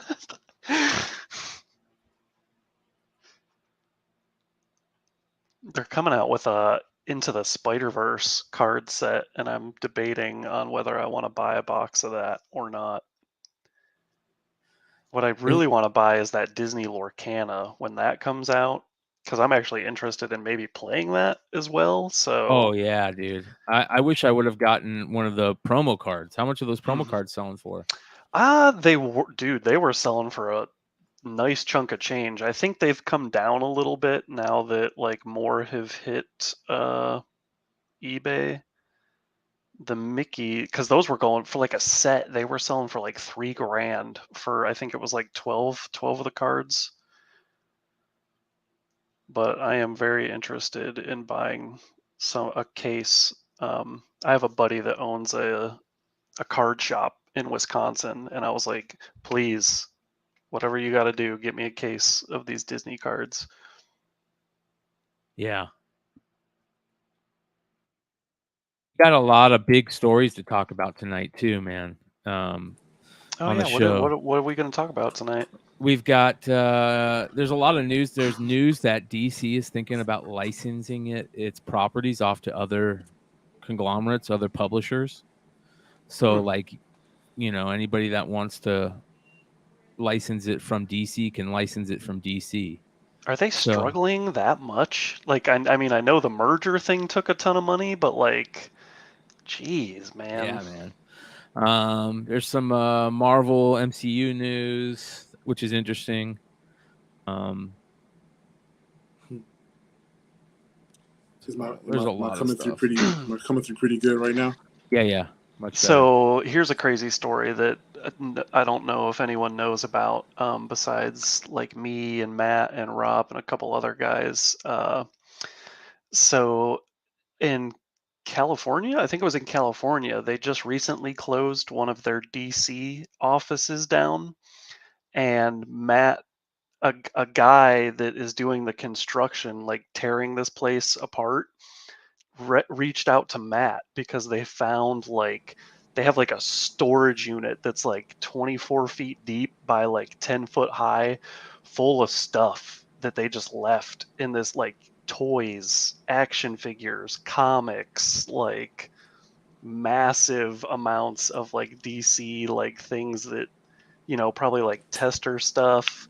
So rejected stuff. It was about 5 or 6 boxes that said rejected on it. So did he buy them? So, well, the guy, it's two guys that own this construction company, and they've just been going like piecing it out on like Amazon, because a lot of it, there was a lot of like the trade paperback or like the hardcover omnibuses.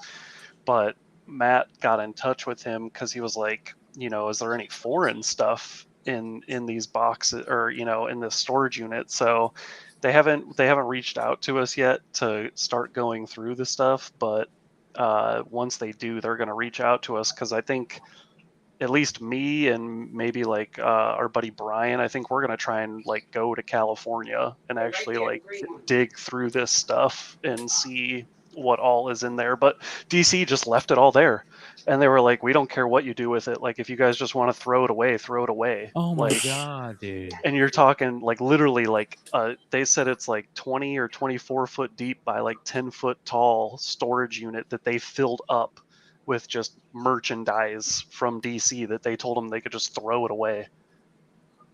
That's a dream right there, dude. Yeah. And you see labels like French on one, another one Yeah. says Germany. And I was like, the fact that it said, some of them said rejected, I was like, I want to know what's in those boxes. Yeah, like that's like a once in a. That's why I told the guy I want to go dig through it. Like, that's a once in a lifetime like thing for me.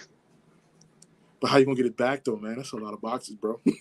Dude, I'm gonna either have to drive. I'll have to drive back or mail everything back. I don't even know. But like, that's just crazy to me. Like, yeah, you know, just throw away all this, you know, these comics and action figures. Like, it's crazy, man. Crazy, you know, because we're like, who knows what could be in there? Like, there could be like scripts for like movies, or like, you know, it's wild. Movie merch, you know, maybe some props in there. Who knows? Yeah. That's nuts, man. That would be amazing. That's the type of stuff you just dream for. Yeah. Hey, if you wanna go out there, I'll hit you up if it ever happens, dude. Yeah. It can't be far from you, because I know our buddy Bryan lives. I think he lives in Arizona too, right, Rob? Yeah, he's in Arizona. Yeah, and he's like, dude, I could just drive there in like you know, a few hours. Like, yeah, I'd be there in a heartbeat, man. Yeah, just to dig through all that. It's just like it has that same feeling when Bryan went to the house and the house was nothing but collectibles. Same thing. Mm-hmm. Yeah, that was so amazing, dude. Just set up a GoPro cam right on your forehead. Just be. Yep. Yeah.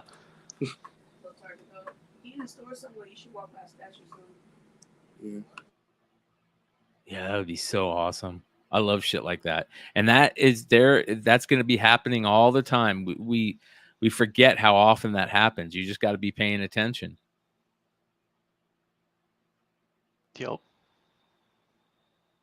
Yeah, it's crazy. He showed us some pictures of stuff, but it wasn't anything that was like too crazy or like out of this world. But you know, they've just barely started going through that stuff, and they're pretty much just been going through like the omnibuses and just, you know, piecemealing them out on like Amazon. So I'm like, all right, well, before you get too deep into it, I'm like, I'm gonna American Picker this and freaking dive in there and just start tearing stuff open. Oh, for a second I thought he was running this for $1. That's so cool. I love that. That is the only foreign floppy copy of Something is Killing the Children.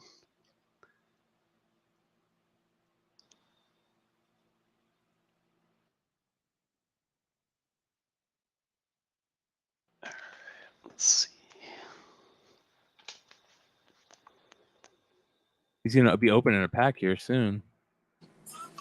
Yeah, I went through our chat, Bryan, and this is some of the images. Oh yeah! Wow. Like, hold on. Oh wow, dude. Salmon. You know, 555 examples. You know, look at that. Oh, my bad. That's still Why the Last Man. Batman. Oh my god, manga. dude. Yeah, just throw it away. Just throw it away. Like, huh? Oh, here you go. Look, this is it right here. Yeah, that's part of the storage unit. I mean, it was given to me. I gave it to you, and then I just saw it. Or that might have been the guy. That might have been the guy's garage, because there's a storage unit full, and then this dude's like part of his garage is full of stuff. Wow. But then you have but I'm zooming in on it. Like, you'll see the countries on it, like French. Oh yeah. And then you'll see, you know, soft cover. That's the rejected right there. Sorry. I didn't think Rejected. you Yep. wanna eat it 'cause it was just like- Italian. I was like, man, I want to go just to be like, all right, I want all of it. I want to look at all of that. Listen, We're in a couple more I'm gonna packs, let and then we'll Snickers probably do call it something quits lunchable, here. okay? That can be- All right, James McCann. Then we have Zach Broody. I still don't Rookie. think he's pulled a cherry yet. Ooh, we couldn't go Is it without a stream Ohtani? without pulling a Trout. So Oh, I'm so Trout. glad I pulled this Mike Trout. There we go. I can end my stream now. You know, like 4 packs into the box, we pull a Trout. I don't know if they're watching on the YouTube, but like I'm sure McClay is saying something about it. Trevor Rogers, rookie. Don't need to, brother. Don't Chadwick need to. Trump.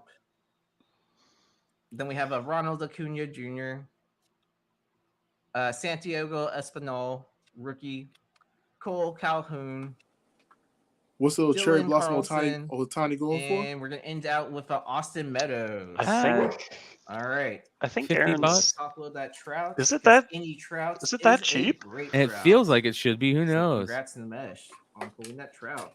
Kal-El, I'm gonna hold you to that. If I end up going out there, Yep. I I'm like gonna pulling hold you to parallel. that. All right, Yeah. I will run one more pack and then call it quits because we do need to pull some I sort will of grab you whatever color you want, parallel. Kal-El. because I want to see Man, it. I want to go. I'm about to be like, And I'm about to then take a couple of days As a off from work. reminder, Let me every go out here real $5 quick. I will throw in an additional pack. So, for example, if you buy a pack, if a pack goes up to 10, or if a bid goes up to $10, I will give you 2 packs.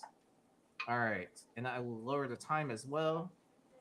If it 20 seconds for y'all to if decide. if the guy ends up hitting us up and we Turn do out end up going out add there, I a will dollar. definitely take a GoPro because The that mesh would make a is now crazy show, next like to a last crazy pack. YouTube Let's see if we have segment, any more just entries. showing someone I know going we're through in a all weird this stuff. category, and Yeah. it's not really sports cards, but here we are. All right, I'm gonna hop off here Let's really pull quick, out that cherry guys, blossom. to start you gotta wait for getting yours. ready At least for one my cherry blossom show. for the crowd. Oh yeah, brother.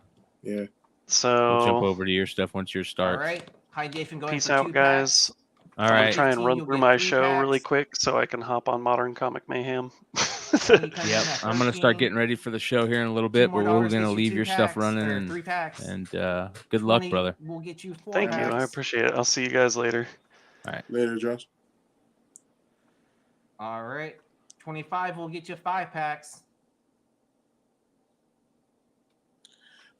But yeah, when they show those images, and I was like, wait, what do you mean a 24 is storage good enough unit? for me. That's a lot of boxes, bro. I need to go through that. Yes, bro. 30 will 100%. get you 6 packs.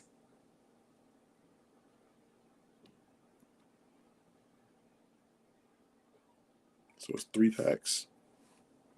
All right, looks like the mesh is going to close it out with 6 packs. Here we go. If we don't pull out a parallel from this one, that is going to be absolutely insane. All right, help me pick the packs because I'm not picking all 6 for you.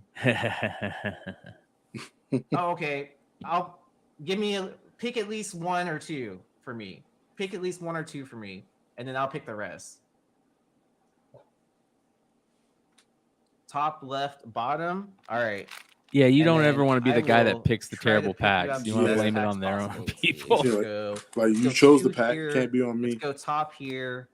Let's go to the next to last one here because we got 4 here. We'll do a top one here, and then let's go bottom right as well. All right, 6 packs for you. Good luck, sir. Oh, bottom right too. Are you good with all those? Let me know if you want me to change out any of them. So, Okay, yeah. cool. Just want to double check. And then make sure you're going over to International Comics Show over on his channel. He'll be running some cards or running some great international books as well. I'm just gonna go through these packs real quick with Namesh, and then we will end the stream. So thank you everyone for joining me. Tyler Stevenson, And watch you pull Jamal the blossom. Jones, Yep. Carlos Carlson, Lucas On the last pack. Marcel Ozuna, Trevor Story, Dalton Varson. Let's see, who do we have here? We have Kwong Kim, and we're gonna end out with Alec Boehm. Ooh, nice. On Find It I'll hold that Pantyhose. for you. Yeah, it's another character. They don't even have any of the Bryson Stott rookies in the new Topps Chrome. You can only get his auto. We have JD Martinez, Jose Abreu, Jordan Wings, Kenta Medina, Isaac Padres, Hong Song Kim, Blake Taylor, rookie. Casey. I'm not gonna front. I just love the Corey excitement when someone Glover, finds a card they've been looking for, and you just see the I know. excitement in their voices. I know. Kenta I'm with you. Especially watching Golden Alright. Ink, since Come you've been on, like let's heat up showing this those box. on your Instagram, watching those, and I was like, damn, Let this box heat up. card is huge, bro. Good luck Yeah. to Pete Alonso. A lot of money, man. People can make off these things, but they Yohan waste a lot of money too. Lacana, Keston Hudra, Jesus Sanchez, rookie. I'm too scared to buy any of Kim, those illustrious boxes where you get Mickey like one card in Molina, there. I'm too Matthew scared. Boyd, I don't blame you, Brian dude. Don't do Castellini, it. Just go buy the card you want. Emilio Padres. It's so much better. And a Staten. All right. You need some of that Yi luck right now. Just go in and be like, oh, look. Ooh, we got a number card in the back. See, already. Sandy Alcantara, Sam Huff, rookie. Jonathan Razur. Let's see, Walker Bueller. Nate Pearson. Kyle Kendricks.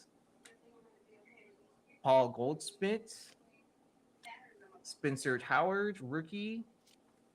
Roberto Perez. And then let's see, is this going to be a rookie? Green. Ooh, with the Rangers, is it going to be a Sam Huff? Sam Huff, rookie, Nice. Jade That is Green, out of huge. 75. Yeah. That And dude it's hits going the to be number longest bombs, 53 man. out of 75 on the print. That is a great card. Congrats on that hit. It's That is The a- Rangers Japanese. aren't exactly Yeah. the best team Beautiful. right now, but they Out of are definitely 75 building too, up that's huge. all their prospects. So they are going to be a team to reckon with once they get their program in line.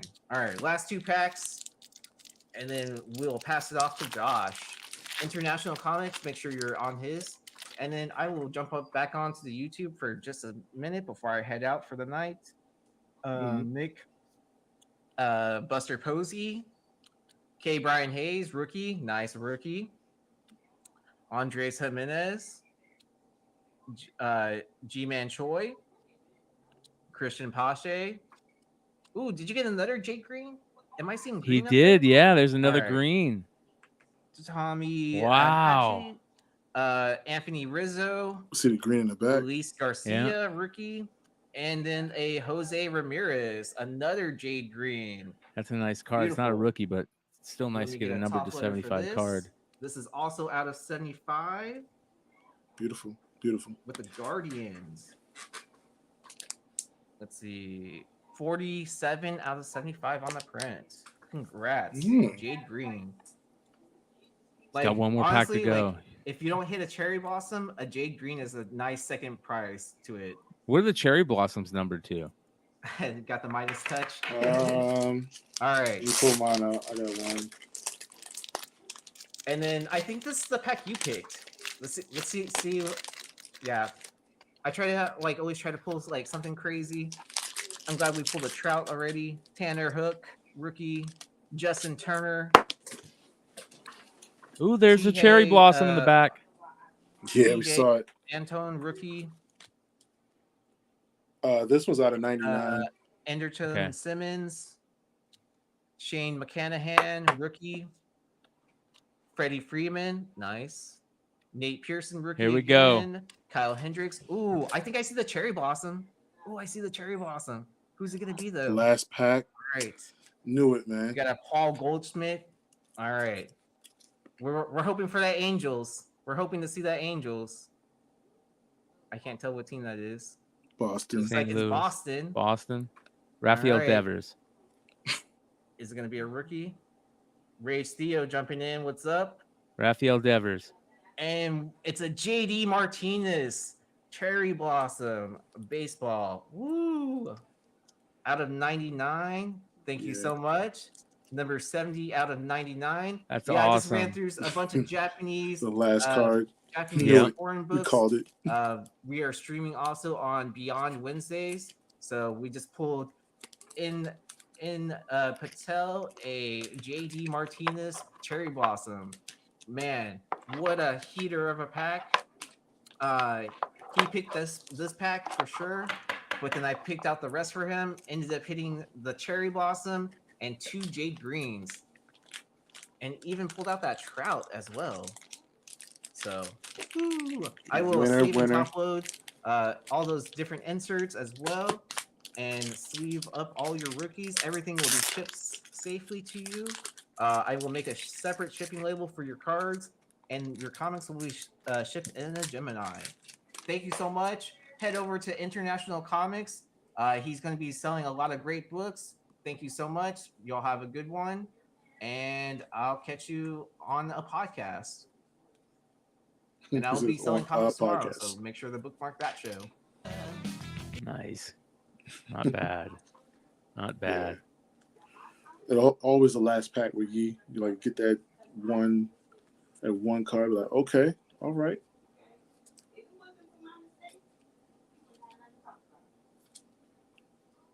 Beautiful, beautiful. Yeah, good, nice way to fucking end the show. Right. The only problem now is that the rest of that box is like, what the hell? Well, who knows? Japan, they probably just like, throw them in there. Who cares?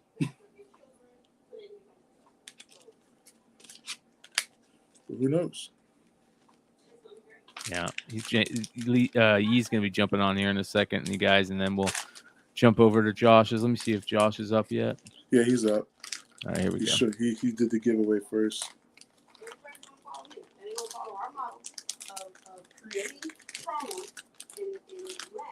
Because I see that two have sold, so I appreciate it. 7 Prime and Joggy for taking down one of these sets. So like I said, I got one left. If you guys check out the Buy It Nows, I have other Buy It Nows. So let me know if you want to see any of that or anything. And I'm also going to do a buyer giveaway.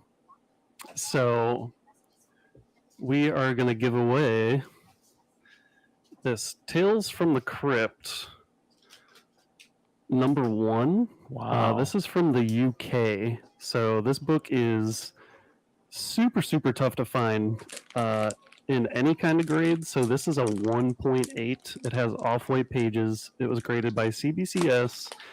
But yeah, this was Tales from the Crypt 1. These books are super hard to find. The UK had like their own Sodi. If you're into Golden Age stuff, you know what that is. Saudi. Yeah, Saudi. I don't know why I said Sodi. Which was like the Seduction of the Innocents trial. The one in the UK was like, in my opinion, way more extreme than the US. That's wicked. So look at that. There you guys go. If you guys want to get in on the giveaway, there you go. That someone spends tonight, we're going to put your name on a wheel and spin it at the end of the show. So 7 Prime, Joggy, you guys are already going to have one entry apiece into that because I always count the Buy It Nows for an entry. Yeah, so I am. So if you want to shout out an offer on any of those bins, just let me know. I'm going to go ahead and draw the winner on this giveaway in like 5, 4, 3, 2, 1. We're going to draw the winner for this Spider-Man Into the Spider-Verse Still Sealed CD soundtrack. Saint Walker, congrats. You are taking home this Into the Spider-Verse sealed CD still. So I didn't even show off the back. So I have 2 more giveaways to do, and they're going to get like crazier as they go on. I just thought that was cool. I was honestly, so what had happened is I'm trying to track down the LP. I want to get the sealed LP of this, and I thought I found them, but it ended up being the CD. So I figured I would give one of them away. I'm going to keep one for myself and give that one away. 50 for the ASM 101 extra. How crazy is that cover, man? Yes, that cover, show off the cover just because I didn't really show it off last time. So that's pretty wild. And like I said, these books are super, super tough to find. So that is the buyer giveaway. Every $50 you spend, and that's fine. I will. I'll change the price on that ASM 101 right now. So let me edit 50.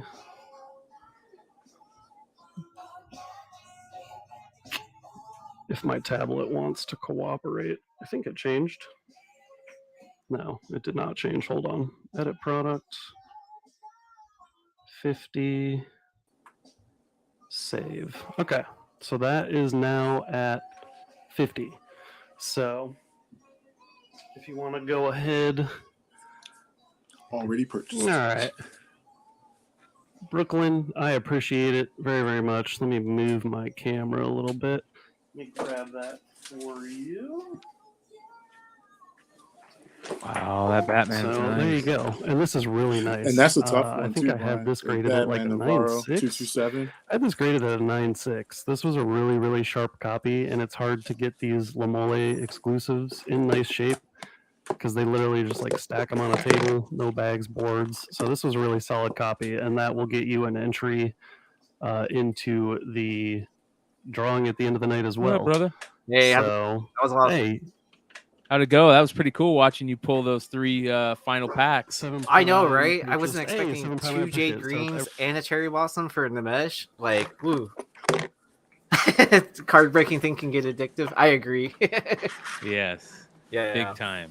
Yeah, I Big was time. worried. I was worried I wasn't gonna pull a Trout, and then I was also worried that I wasn't gonna pull any numbered parallel cards. I was like, we were like 4 or 5 packs in. I was like, kind of like, none have come out yet. That's kind of crazy. So yeah, I might break the rest of the packs like on some Beyond Giveaways. Wednesdays. Yeah, I would do them as giveaways, bro.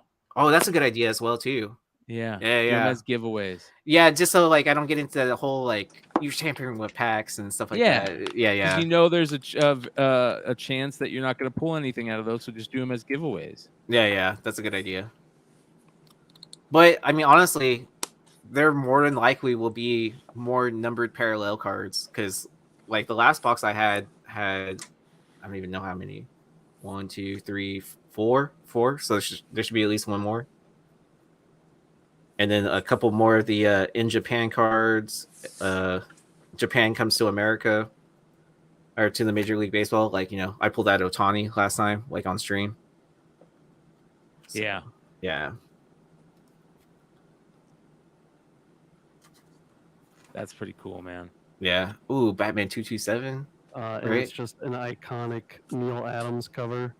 So I'm going to toss this up, and we're going to start this at $1 and just let it run. And like I said, every $50 that someone spends, it'll get you onto the drawing. So we're going to do this for a minute.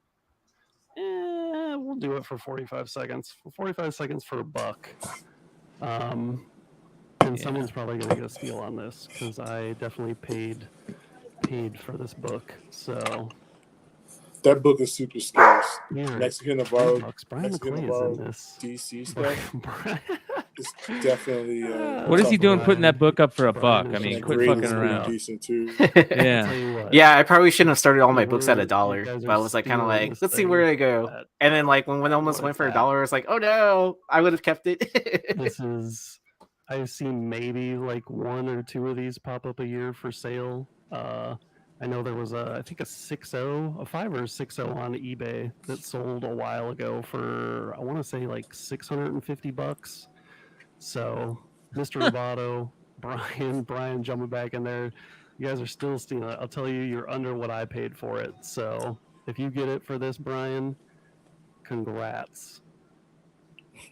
Because, like I said, even though it's low grade, people better good luck fucking finding for another one there. of Yeah, these. that's what I thought. So, Keep it coming. It should be over $100. Navarro DC books. Yeah. R.I.P. Neil Adams are as tough well. to find, Yeah. tough to find in any kind of grade. I put a 6.5 up in And Heritage, this book the is Brazilian a 227. special book. The I highest can pop grade it is open. a I don't know if 7.0. it'll. So it lets you know that a lot of those it'll end DC before I get keys it out, but are definitely tough. here's the back. So there's the back cover. It's got a stamp on it. I'm guessing that's like a store stamp. He's too busy looking. I was Brian. looking at the back cover, damn it. I was looking at the damn back cover. I thought I was. I appreciate it, my dude, and that was a steal. Heroes Reborn. Like I said, in for the I will tell you steals. that is less than what I paid for it. So Nice win, that was Heroes a steal Reborn. of a deal on that book, and that is going to get you an entry into the drawing at the end of the night. So Heroes, I appreciate it very, very much. All right, let me pull out that Avengers Annual. I think Southern Comic Geek asked about that, so let me dig through my books. Call the Try FBI. and find it. And like I said, if We just have to call anyone Phil, wants to right? Make any offers? Yeah. Right, pretty much. You just let me know. The worst I can say is no, but I'm pretty flexible. But on I don't like stuff. bugging him when he's on vacation. I let him message me, This that beauty. kind of thing. Let him stay on break. Avengers Oh, yeah, exactly. Annual number 10. This is from Denmark, and this was original cover to Denmark, which is a million times better than the U.S. in my opinion. Because first this actually Rogue. has Rogue. Yeah. Oh, That's the one cover I've been looking the for cover, too. The I cover was is so big on that. attached to the top staple. It is you know what book that missing the reminds bottom me of? staple. It reminds me of the So, that flip top side book you staple, found. It is attached. Bottom From like staple, Amsterdam, non-existent. the Ramones cover, Brian. So first Yeah. appearance Yeah. of Rogue, first cover app of Mystique. I found that like way once better cover than online, the but you US. couldn't I have this you couldn't listed as, ship like, it a to the double P U.S. because this And then also I was gonna get someone we knew contains like the Cry of overseas Vengeance to like story, buy it for me from because it Marvel was only Team Up they had like 2 copies left 100. and it was like Can you staple $20 the I bottom want to for say, me? or I 20 can euros not- maybe. I could staple the bottom. I could put an acetate cover on there too. So Marvel Team Up 100 story in there, which is the origin of how Storm and Black Panther met, and the first appearance of Karma in here as well. I have this graded at a VF 8.0, so this is in really, really nice shape. And I'm just going to start this at $1. He's And we're crazy. going to let it rip. So, first Rogue. Why does Josh have the most people in his room, but he's at the bottom of the I guess timeline? we're gonna start He's it at he's the 25, headliner. because Yeah, Yeah, he's the pre-bid headliner. at He throws up 25, books that I so. wouldn't dream of. I'm like, no, I'm not doing that. I can't do that. Well, this doesn't have any staples Yeah. missing. This Well, has and then bolded he staples. he tends to get But like a lot of comic people in his room can definitely anyways. not be Like VF if it compared has to a like staple a missing. lot of us, I would say. Yeah. Like He So- puts up. He does a This lot of can, shows, though. so he has a consistency that we all want. Like yeah, consistent showing and people showing up. Do you have he's any he's on the new grind. books? Like he's been on the I grind have since the like ASM 101. since pretty much like we all like wanna what got say I approved have- to be whatnot sellers and I want everything. to say I have another one on here somewhere. Somewhere, Red Hood. I have to look through. Oh, through the you mean listing. like on your We got Southern timeline? Comic- Stand Up and Yeah, Be Heard, Southern That's Comic just the Geek, algorithm going like back and effing with forth. We're us. at $44. Like 48. I know that Brian and I were 52. having this Someone's issue working on where one entry like the right stream now would end into, suddenly and then like start back up. the And then giveaway. did it do this for you I where the appreciate camera everyone flips hanging around out. to your Yeah, face? 46 people Yeah, watching and right now. not only I that, well, it appreciate the can't do love. it Like I said, because if I you check use the an bins OBS and you software, wanna right? work out a So it deal, just Oh. shuts let me know. down, I and have some and the sweet, way I sweet know is bins it in won't let me there. start an auction. Major issues, I appreciate Yeah, it. I mean sometimes I Like know said, it's like the signal drawing loss, prize like at the from end of the our show is device that gonna we're be that streaming Tales from of or the Crypt whatever. #1 from the UK. Like whether it's distance from super, super, our like super tough router book or to whatever. find. So I'm but still, hardwired, yeah. in this to well, win if you're it, hardwired, he is then at yeah. 80. Oh, because you're streaming from your computer Just now. kidding. Yeah. Instead of being 94, from $6 away from a cell someone phone. getting 2 I wonder if they entries. haven't like With truly Southern fixed Comic out Geek, all you the are taking different it bugs like JJ? Is from that people JJ? selling What's on a going computer. JJ? I didn't even see you jump in here. I'm assuming this was one of the books. Matthew Manos, I Shout out to appreciate that. JJ's very, Comics. very, very Yeah, much. he was a again. big supporter of my You know show. what is going Yeah. on? Yeah. I appreciate everybody hanging out. Matthew Manos, I'm glad that showed up. JJ has now taken down one of the 2 books that he wanted tonight. JJ, I appreciate it very, very much. This is a gorgeous copy of this book. That's going to get you 2 entries into taking that down. And like I said, this cover, I mean, It looks like I'm if you gonna don't know have what to the order more Avengers Japanese Annual books, 10 yeah, cover looks like, because it seems look like it I'm up, getting more 'cause requests for that this is throughout a my million stream. times better. Good. Yeah, yeah. So I appreciate that, JJ. very, very, very much. Let's run that Hughes book because I know people are wanting this Hughes book. So, like I said, if you guys have any requests, just shout them out and we'll write them down on a list. So, up next, we are going to do this Spider-Gwen 1. So, in the US, this was a 1 in 100 incentive. That's not how it works in Mexico. So, like, it's just however many covers there were for a book, they divide the run between those covers. But what makes this book super, super special is that it's a tester copy.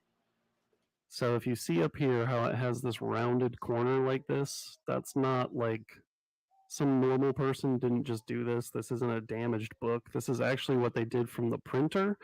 So what they would do is they would print these copies first, do that little mark on them, and then they would send them out to comic book stores as like a tester to be like, hey, this is the book, you know, check it out. Do you want to order any? Yada, yada, yada. These are extremely, extremely rare. I've had a few over the years. I've only had one of these, and I have this at a 9.496, which is pretty wild in my opinion. For a Mexican modern book, any modern foreign book whatsoever.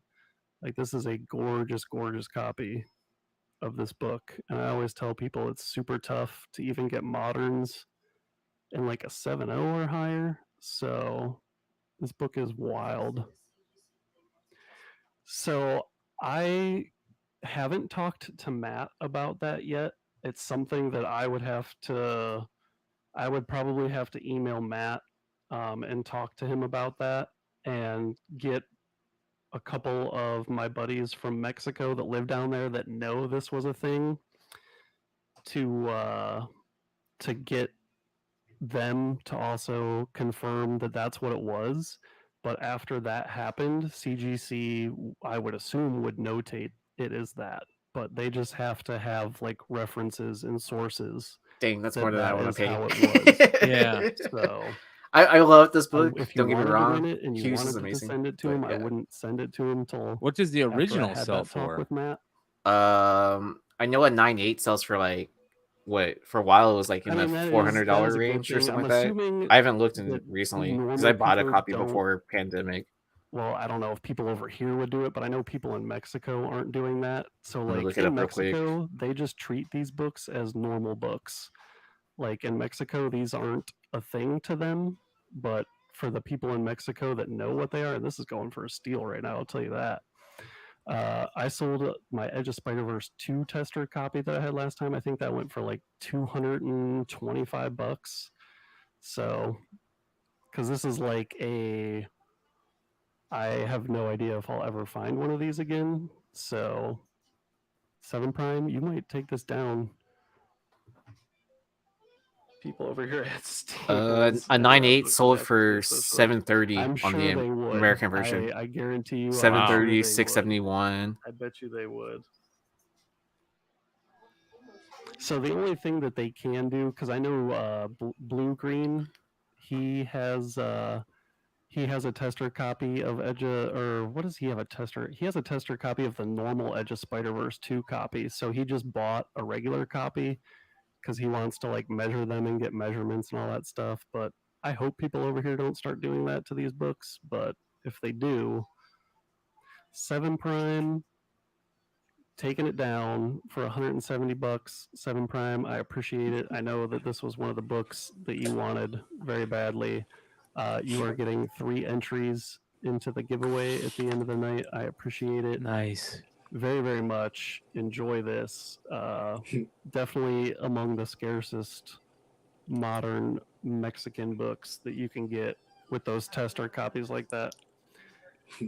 I have that book too, and I can't not have another one of those Avenger annuals. I do not. I wish I did. Yeah, I have the American version, and I bought it with intentions to flip, but like once I got it in hand, I was like kind of like, oh, can't do it. It's wine. I mean, I'm just like, I guess a homer for Spider-Gwen stuff, anyways. So I'm gonna Just like this one. I'm gonna Like talk another about Adam this too Hughes. while I run it. So I might set this Nice. at just a longer Mexican. time, just so I can open it up. So this is Batman Mad Love from Mexico. Just so you know, it is like trade paperback sized. This could get graded if you wanted it to get graded. As long as it's a 1/2 inch or under, CGC can slab that stuff, and I measured it. So all right, I might need to dip out in a little bit, yes, but that's what this yeah, is. So I'll hang out for. I want to see how Harley this goes, and then I'll probably head out. Right. Because got to go live that rock and roll lifestyle. And all that. Exactly. It's actually pretty cool. So in the beginning of the book, you have, just your normal Mad Love story. So then after your normal Mad Love story, you get to just the pencils. I pulled this off So the you get wall, to just the pencils. but I'm glad and you they showed that redid Mad the Love. whole- They Because printed this the is whole another story Bruce Timm again, book that I just got in as an pencils. act of kindness from J.J. And Maxwell. then after they did that, Ooh, You get- nice. but wait, there's more. That's you get to the dope. back Bruce Timm. where they redid the story again, but they printed it with all the editor notes What is that from? Oh shit. before they published the story. That's So cool, bro. Then you get to go through it, and you get to see all the editor That's notes. awesome. Like that right there, it says Is no it a sketchbook? red lips. This panel. Oh Dot wow. eyes are white, not yellow. So like you get the whole story with all the editor notes, which That's I thought was sick. pretty cool. Oh, that's cool. So The Two-Face. that's why it's trade paperback size. It's pretty neat. And I'm gonna start it out Wow. at $2 because I see somebody bid $2 on this. So I'm gonna put this. When back did that come out? in the bag? Start the auction. That is awesome, man. 1998. And then set it back up here. So And then another you get page. the story 3 times. You get.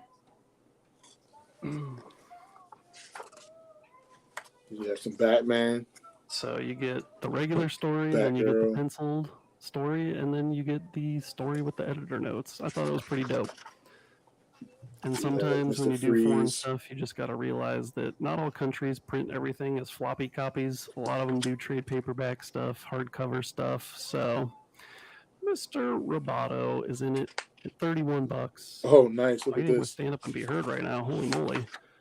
All right, we are working on Black one Bolt. entry right now.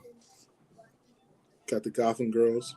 Usual Suspects homage. All right, don't go like super crazy on this book, guys.